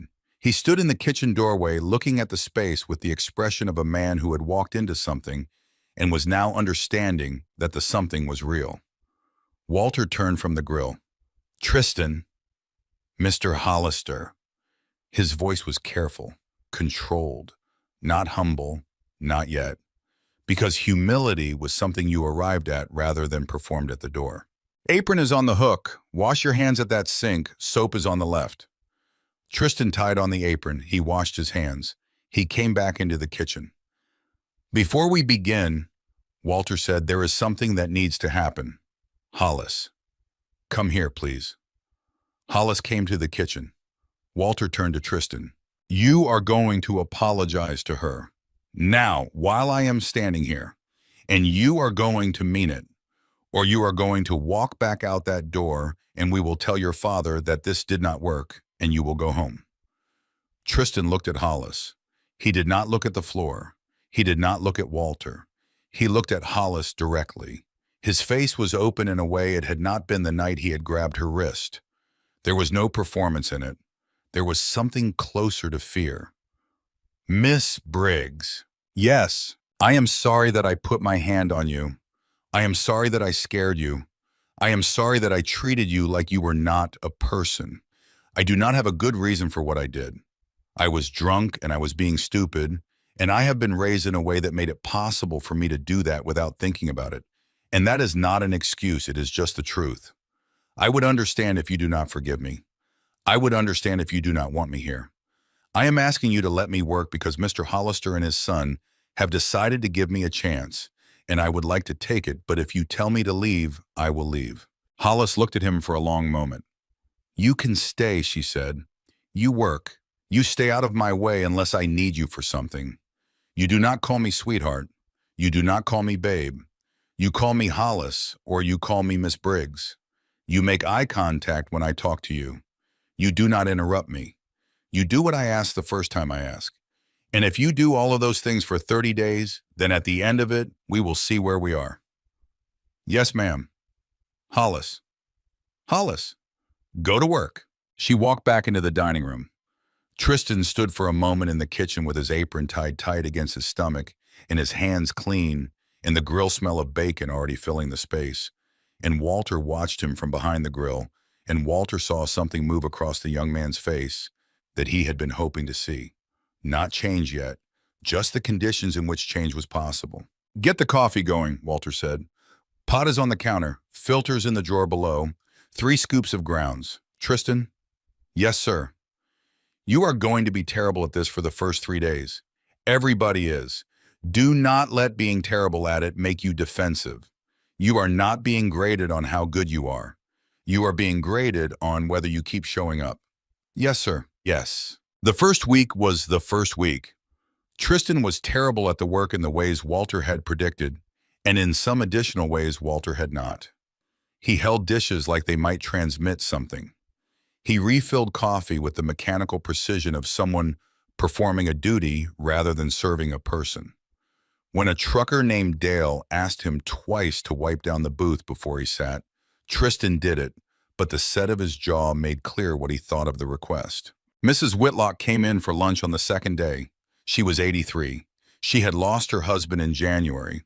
She had been coming to Maybell's twice a week for 11 years, and she had developed the particular trait of some elderly regulars of treating waitstaff as an extension of her own household staff. Not cruelly, just unconsciously, with the assumption of constant availability and unconditional pleasantness. She sent her soup back twice. The first time because it was too hot, the second time because it was then too cold. Hollis watched Tristan carry the bowl back to the kitchen the second time. She watched his face. She saw the moment it lasted maybe 2 seconds, where everything in him wanted to say something, to assert something, to establish through language that he was not a person who returned soup twice. He did not say it.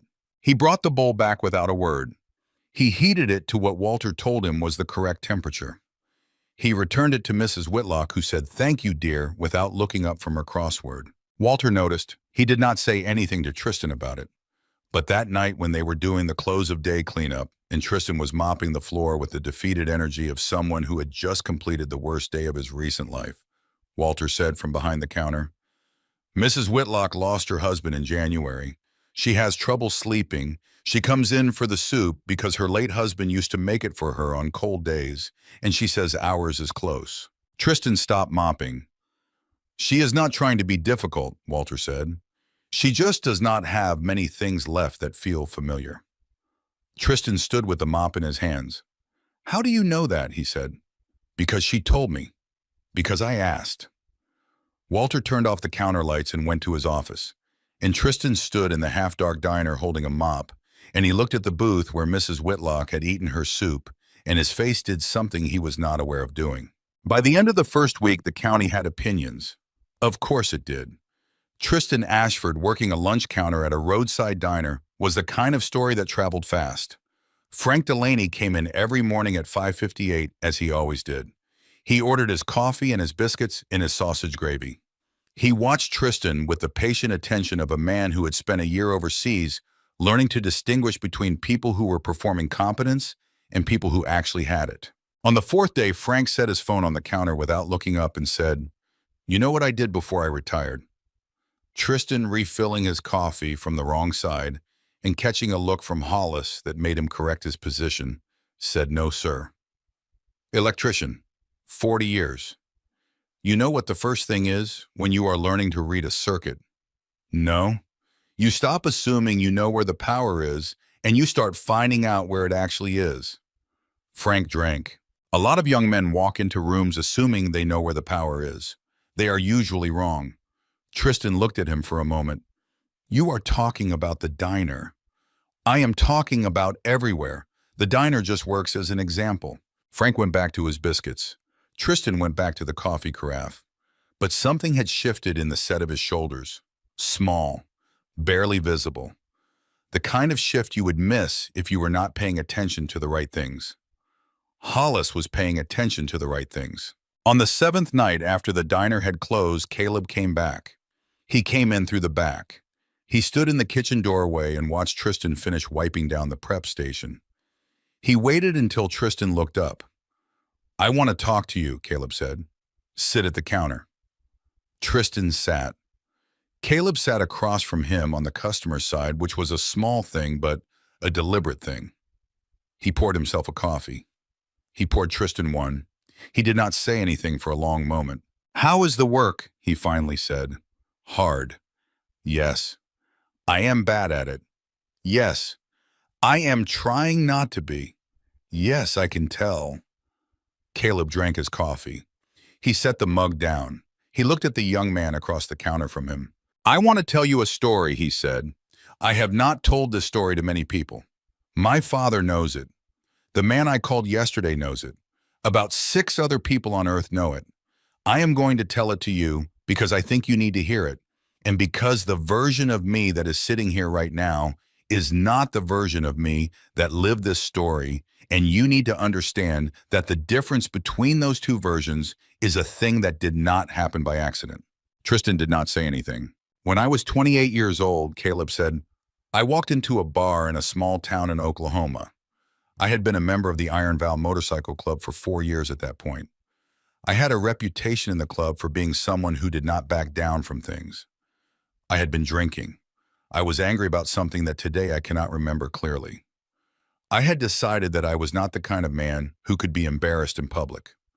I walked into that bar looking for a man I had a problem with. He was not there. There was an old man at the bar instead. The old man was 61 years old. He was the bartender. He had been the bartender at that bar for 20 years. He was not part of any club. He was a man who had a job. He served drinks. He went home at night to a wife and 2 grown children and a granddaughter. That was the entire shape of his life." Tristan was watching Caleb's face. "I asked him a question about the man I was looking for," Caleb said. "He told me he had not seen him. He told me to settle down.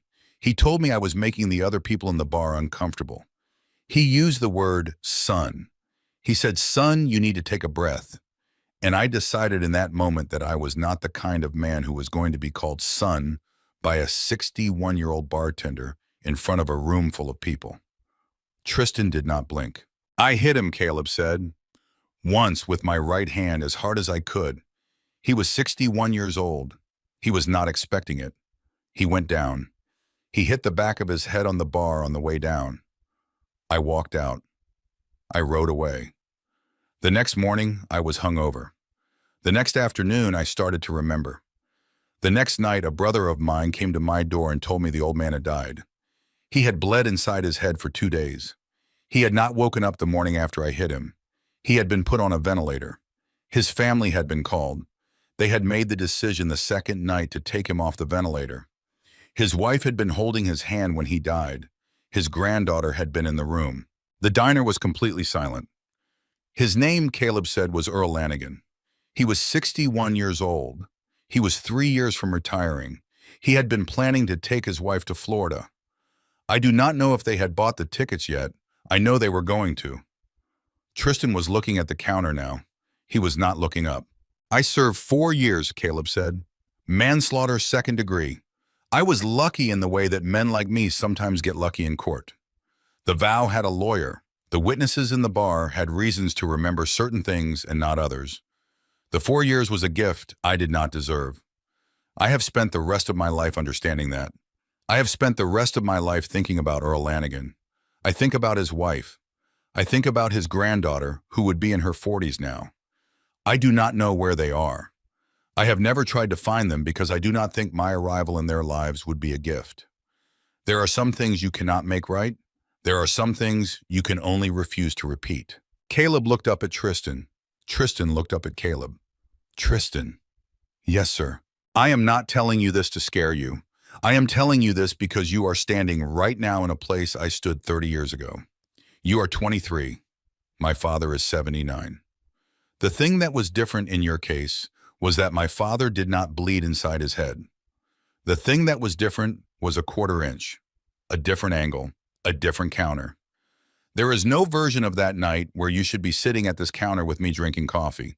There is a version of that night where you are in a cell tonight and my father is in a hole.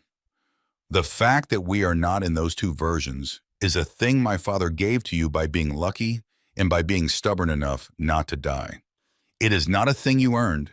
It is not a thing you should ever pretend you earned. It is a thing you should spend the next 40 years being grateful for. And the way you are grateful for it is that you become a man who does not put another 23-year-old in the position I was in when I woke up the morning after I killed Earl Lanigan. Because that is a position no man should ever be in. And I would not wish it on you. And I would not wish it on the next old man behind the next counter. Caleb stopped. Tristan did not speak for a long time. When he finally did, his voice was thinner than it had been all week. Mr. Hollister. Yes. How do you live with it? I live with it, Caleb said, by becoming a man who would not do it. By becoming the man Earl Lanigan thought I could be when he called me son. I live with it by making sure that for every minute of my remaining life, I am not the man I was that night. That is the only way I have found. There is no forgiveness for it. There is no forgetting. There is only the work of every day not being him. That is what I have. That is what I am offering you the chance to start 30 years earlier than I started.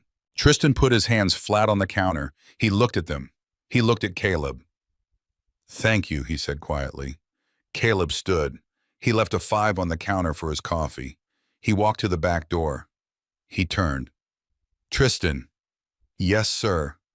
Tomorrow morning, 6. Same as today. Yes, sir. Caleb walked out. Vincent Ashford's federal contact moved fast. Faster than anyone had predicted. The warrant package came together in 6 days. On the 8th night after the meeting at the Bluebell, 2 black SUVs that did not belong to the Ashford organization appeared parked across the highway from Maybell's. Webb flagged them immediately. They were not surveillance. They were too visible for surveillance. They were a message. The note appeared at 2 in the morning the following night. It was slid under the back door of the diner. Walter found it when he came in at 4:30. 4 words in block letters.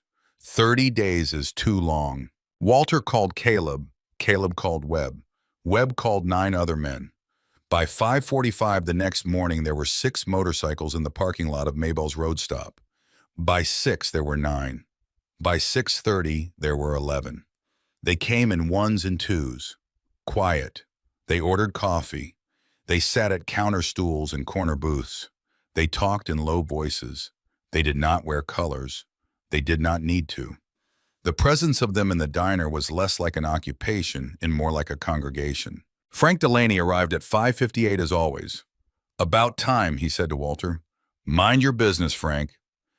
This is my business. This diner is my business, has been for 10 years. He drank his coffee. He did not say anything else.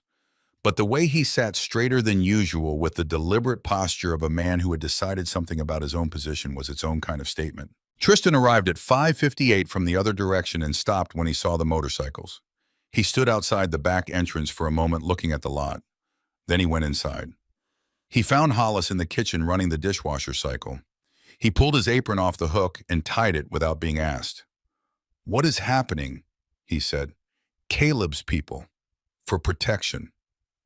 Protection from what? There was a note under the door last night. 4 words. The man whose son had your father beaten believes 30 days is too long. Tristan stood very still. This is because of me. It is because of a lot of things. You are one of them. He untied his apron and retied it tighter. He picked up a bus tub. He pushed through to the dining room and started on the counter setup without Walter asking. Walter watched him from the grill. He said nothing, but something in his expression shifted. Small, private. The expression of a man revising an estimate upward. The call came to Tristan's phone at 2 in the afternoon. It came on Brody Lane's caller ID, which was the first indication that Roan had mapped the situation more precisely than expected.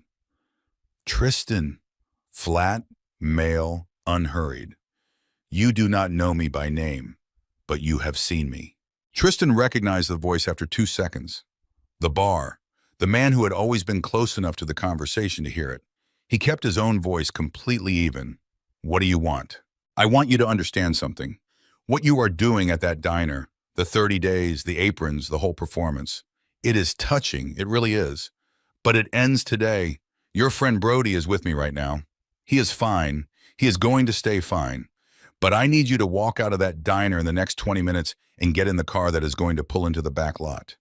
And I need you not to tell anyone, because if you tell anyone, Brody's situation changes. The kitchen was quiet around Tristan. Hollis was 10 feet away, her back to him, working on the prep for the dinner setup. Through the service window, he could see the dining room, the writers at the counter, Walter moving behind the grill with the steady, unhurried authority of a man entirely at home in his own space. Tristan thought for 2 seconds. Then he said, "Give me a minute." 20 minutes, the voice said. Back lot. The line went dead. Tristan stood with his phone in his hand. He thought about Brody, not deeply because he and Brody had never been deep, but with the specific concern of a person who understood that someone was in a bad situation because of their connection to him. He felt the pull of that concern. It was real. He also thought about what Hollis had said to him in the kitchen 6 days ago, about what an apology was the beginning of and not the end of. He thought about what Caleb had said to him at the counter at midnight about Earl Lanigan. He thought about who he had been 12 days ago, the boy who had grabbed a girl's wrist in this diner because he could. He walked out to the dining room. He found Caleb at the counter. He set his phone down in front of Caleb without speaking. He told him the call word for word. Caleb looked at the phone. He looked at Tristan. "You could have walked out," Caleb said. "I know. Brody is your friend." "I know that too." Tristan's voice was steady. "But walking out is what he needs me to do, and I am not doing things because someone else needs me to anymore. I am done with that." Caleb was quiet for a moment, holding the phone. "Brody is going to be fine," he said. "He needs Brody functional. He is leverage, not a target." He looked at Webb, who had come off his stool the moment Tristan started talking. "We have a location now. The backlot call means there is a car positioned. Webb, get a plate, and tell my father to stay behind that counter no matter what happens next." Walter said without turning from the grill. "I heard that. I am not going anywhere." "Dad, I am not going anywhere," Walter repeated with the finality of a man who had run out of patience for protective instructions. "This is my diner. I will be in it." The confrontation arrived not as explosion but as confrontation. The kind that happened when two groups of people arrived at the same location from opposite directions with opposite purposes, and the air between them became the thing that determined what happened next. The location was the old freight yard off Route 9. Webb had mapped Roan's operation enough to know it was the operational center. Caleb was there with Webb and 4 men from the old network. 3 of Vincent's men were there too, not enforcers in the old sense. Men who were loyal to Vincent personally and who understood that what was being asked of them was presence, not violence. Tristan was there. He had come with Caleb not because Caleb had asked him to, but because when Caleb was leaving the diner and Tristan had said, "I am coming," Caleb had looked at him for a long moment and then said, "Stay behind me and do not touch anything," which was the closest thing to permission either of them was going to get. Roan Mercer was there. He was smaller than the situation had made him seem.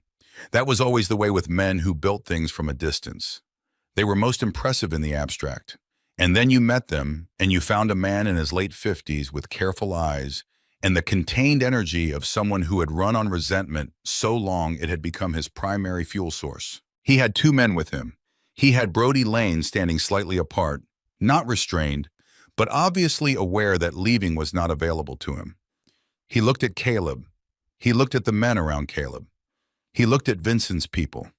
He recalculated visibly the way a man recalculates when the room has more people in it than his plan accounted for. "This is more than I expected," Roan said. "It usually is," Caleb said, "when you are working from a 25-year-old map." Roan's jaw tightened. "You think you have stopped something. You have delayed it 6 months, a year. I will find a different route, a different arrangement. You cannot close every road." "No," Caleb agreed. "We cannot close every road, but we can close this one, and we can make sure the federal case that is being built right now includes enough documentation to make rebuilding significantly more difficult than it was the last time." Something moved in Roan's expression. The mention of federal. He had not known about the federal contact. He had known about Caleb's network. He had known about Vincent's cooperation, but he had not traced it forward to where those two things together led. "You are bluffing." "No. Brody," Caleb said without looking away from Roan. "Your phone is in your pocket. Call anyone you want. Tell them where you are. You are free to go." Brody, who had been standing very still and looking like a man who desperately wanted to be somewhere else, said, "Yeah." He walked, not fast, then faster, until he was past the circle of people and into the dark beyond the freight yard, and the sound of his footsteps was moving away. Roan watched him go.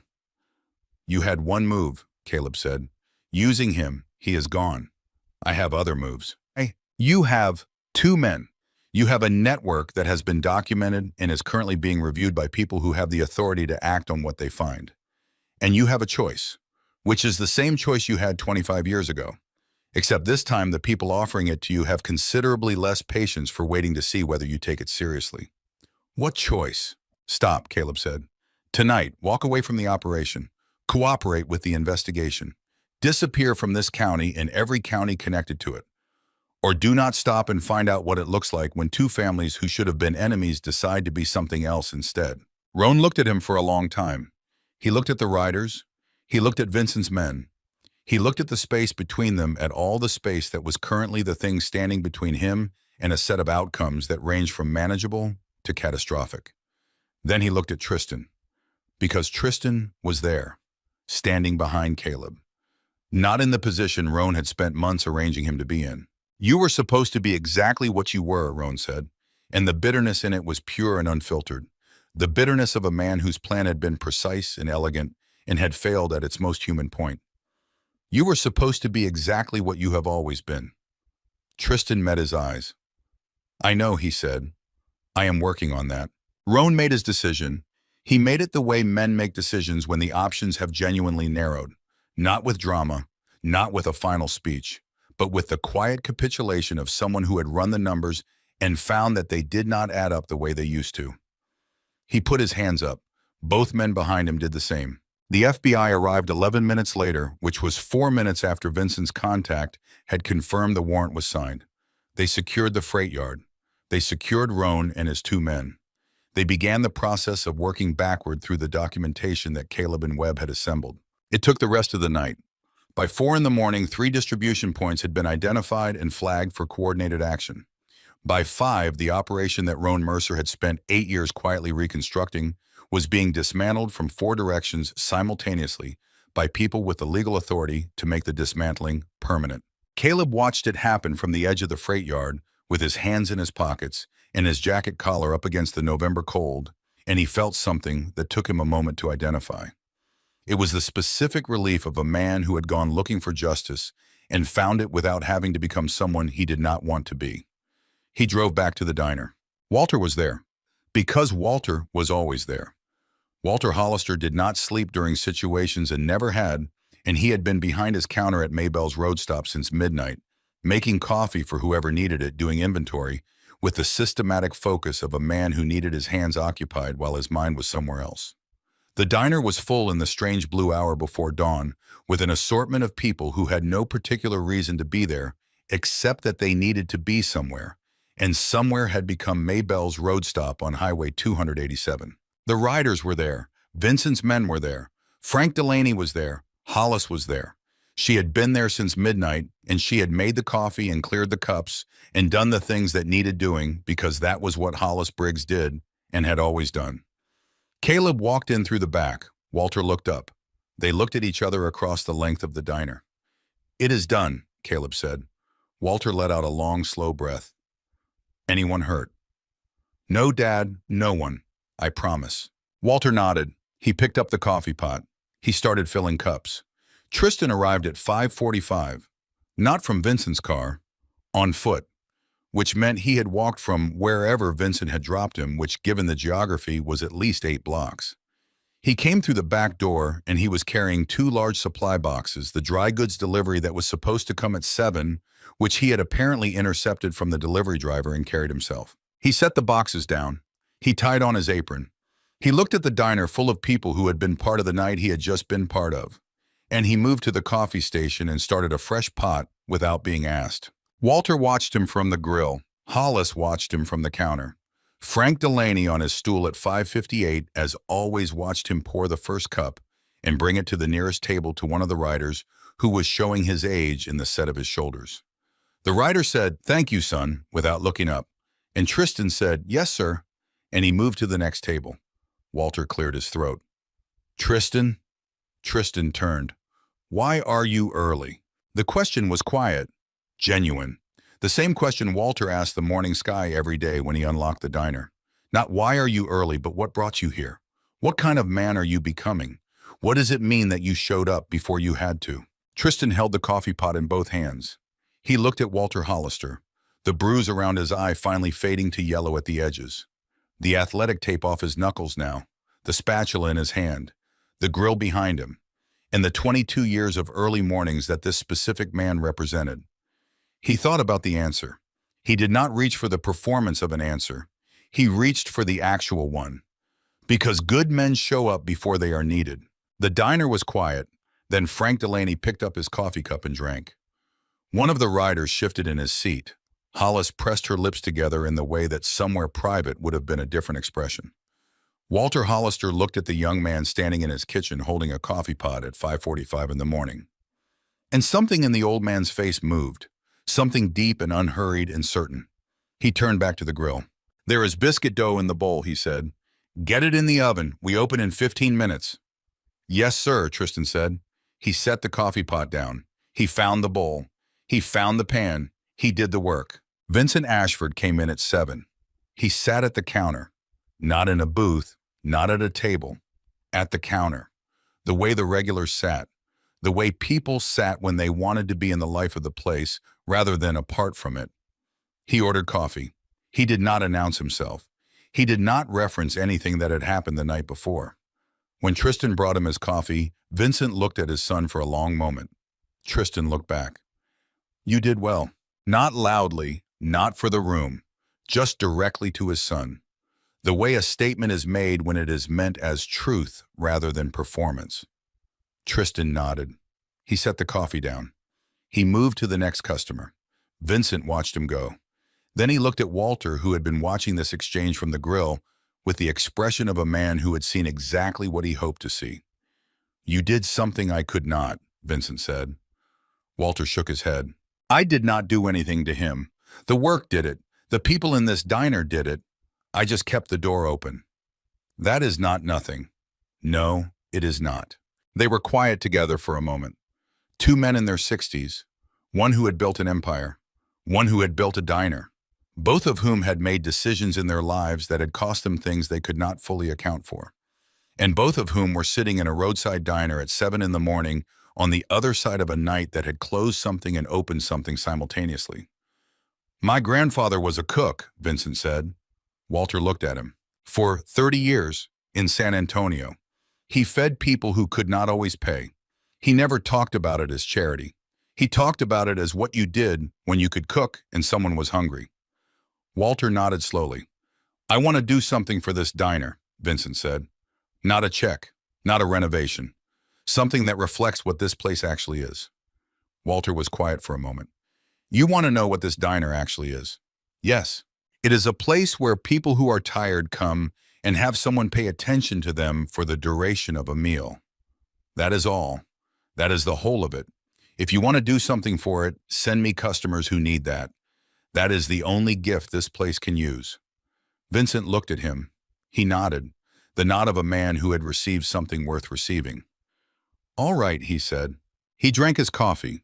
He left a tip that was more than the bill, which was not unusual in Maybell's road stop among the people who understood what they were tipping for. The trafficking network that Roan Mercer had spent 8 years rebuilding was dismantled across 3 counties in the space of 72 hours. 11 people were charged, 4 of whom cooperated immediately, 2 of whom had information that extended the investigation into adjoining territory. It was not the kind of dismantling that made the evening news. It was the kind that happened in federal documents and case files. Roan Mercer was charged. He did not make bail. He had run out of the kind of resources that made bail possible because the resources were part of the operation and the operation was gone. Dale Brennan's bar closed 3 weeks later. Brody Lane sent Tristan a text that said, I heard what happened. I do not really know what to say. Tristan replied, you do not have to say anything. I will see you around. It was not a reconciliation. It was not a severing. It was the acknowledgement, understated and American, that some things needed time to find their right shape. Frank Delaney at his counter stool at 5:58 on a Tuesday morning told Walter that he had been thinking about volunteering at the Veterans Center on Fridays. Walter told him that sounded like a good idea. Frank said he had been putting it off for 2 years. Walter said most good things got put off for too long. Frank said, yeah. Hollis Briggs enrolled in community college for the spring semester. She did not quit the diner. She adjusted her hours. Walter adjusted the schedule without comment. Caleb stayed, not permanently, not with a forwarding address, but in the specific way that a person stays when they have understood something about where they belong. He rode when he needed to ride. He came back when he came back. He called Walter every other day at a time that was late enough that the diner was closed and early enough that Walter had not gone to sleep yet, which was a narrow window. And he hit it consistently. He did not put the vest away, but he wore it differently than he had worn it at 28. Not as an announcement of what he was capable of, but as a reminder of what he had chosen not to become. There was a difference. It was the most important kind of difference there was. The days that followed had a shape to them that nobody in the diner had quite anticipated. The story of what had happened, the parts of it that could be talked about anyway, moved through the county the way stories moved in places like that. Not in headlines, in quieter ways. A man at a feed store mentioning to another man that he had heard something. A trucker at a coffee counter saying he had been there that morning and seen for himself. The county had a way of metabolizing its own news. The Ashford name continued to mean what it had always meant in certain respects. But it meant something slightly different now in others. And the difference was not in anything Vincent Ashford had said publicly. It was in the fact that his son was working a counter at a diner on Highway 287, and the fact that he was still doing it after his 30 days had been served, and the fact that Vincent Ashford himself had been seen more than once, sitting at that same counter eating eggs and biscuits like any other man. People watched these things. People drew their own conclusions. The conclusions varied. Some people decided that the Ashford organization had gone soft. Some people decided that something deeper had shifted. Most people, the ones who did not have a stake in either interpretation, simply noted that something had changed and went on with their lives. What had changed was harder to name than any of the speculations got at. What had changed was that Walter Hollister had been hit in the face by a young man who did not understand what he was doing. And the response to that had not been the response everyone had expected. And the response that had actually come had moved through the county like a question that nobody had asked but everybody had felt. The question was whether the way the county had been running was the only way it had to run. And the question once asked was not unaskable again. On the morning of the 31st day, the day after Tristan Ashford's arrangement with Maybell's road stop was formally complete, Walter Hollister came in at 4:30 as always. He started the grill. He got the coffee going. He did not lock the back door when he came in. He left it open. At 5:43, before the first light was fully established, before any of the regulars had arrived, the back door opened. Tristan Ashford walked in. He was alone. He was not carrying anything. He stood in the doorway for a moment, taking in the kitchen the way a man takes in a room he has decided to claim some part of. Then he stepped inside, washed his hands at the sink, and found his apron on the hook where it always was. He looked at Walter. Walter looked at him. "Your 30 days are up," Walter said. "I know," Tristan said. He tied the apron strings. He moved to the coffee station and started the morning pot. Caleb was standing at the end of the counter in the shadow of the kitchen doorway. He had come in at 4. He had not announced himself. He was drinking coffee. He was watching the young man tie his apron. He was seeing in Tristan Ashford at 23 years old something that looked very much like the man Caleb Hollister had once been at 28. The same square set of the shoulders, the same particular care in the hands, the same slight uncertainty about where to put himself in a room. The difference was the door. The door behind Tristan was not the door of a bar in a small town in Oklahoma. The door behind Tristan was the back door of Walter Hollister's diner, and the door had been left open, and Tristan had walked through it on his own. Walter watched the boy for a moment longer. Then he turned back to the grill. His hands moved with the authority of a man who had been doing this specific work for 22 years, in this specific place, for the specific reason that people needed someone to show up and do it. The coffee began to move through the machine. The grill came up to heat. Outside, the highway was waking up. The first light was finding the edge of the horizon. And the little bell above the front door of Maybell's road stop was absolutely still in the early morning air, waiting for the first customer who needed what the diner had always had to give. A cup of coffee, a place to sit, a person who paid attention. Caleb set down his mug. He walked the length of the counter. He stopped beside his father at the grill. "Dad." "Yeah, I am going to stay this morning, through the breakfast rush, if you do not mind." "I do not mind, son." Walter did not look at him. Walter kept his eyes on the grill, but his hand, the one with the spatula in it, paused for one full second longer than the work required. And in that second, the entire shape of 22 years of mornings reorganized itself around a small fact, which was that for the first time in a long time, the diner had 3 Hollisters in it. Caleb went to the coffee station. He picked up the carafe. He started the second pot. The breakfast rush came in waves that morning the way it always did. Frank Delaney at 5:58, 2 long-haul truckers behind him, a pipe crew of 4 men who had been working the night shift outside Bridgeport. By 6:30, every counter stool was occupied. By 7, the booths had filled. Walter worked the grill. Tristan worked the floor. Hollis worked the counter. Caleb worked the coffee station and the dishes and whatever else needed doing, and he did it without ceremony, with the focused attention of a man who had finally found a kind of work his hands had been waiting for. At 7:45, Vincent Ashford came in. He sat at the same stool he had sat at the morning after the freight yard. Tristan brought him coffee without being asked.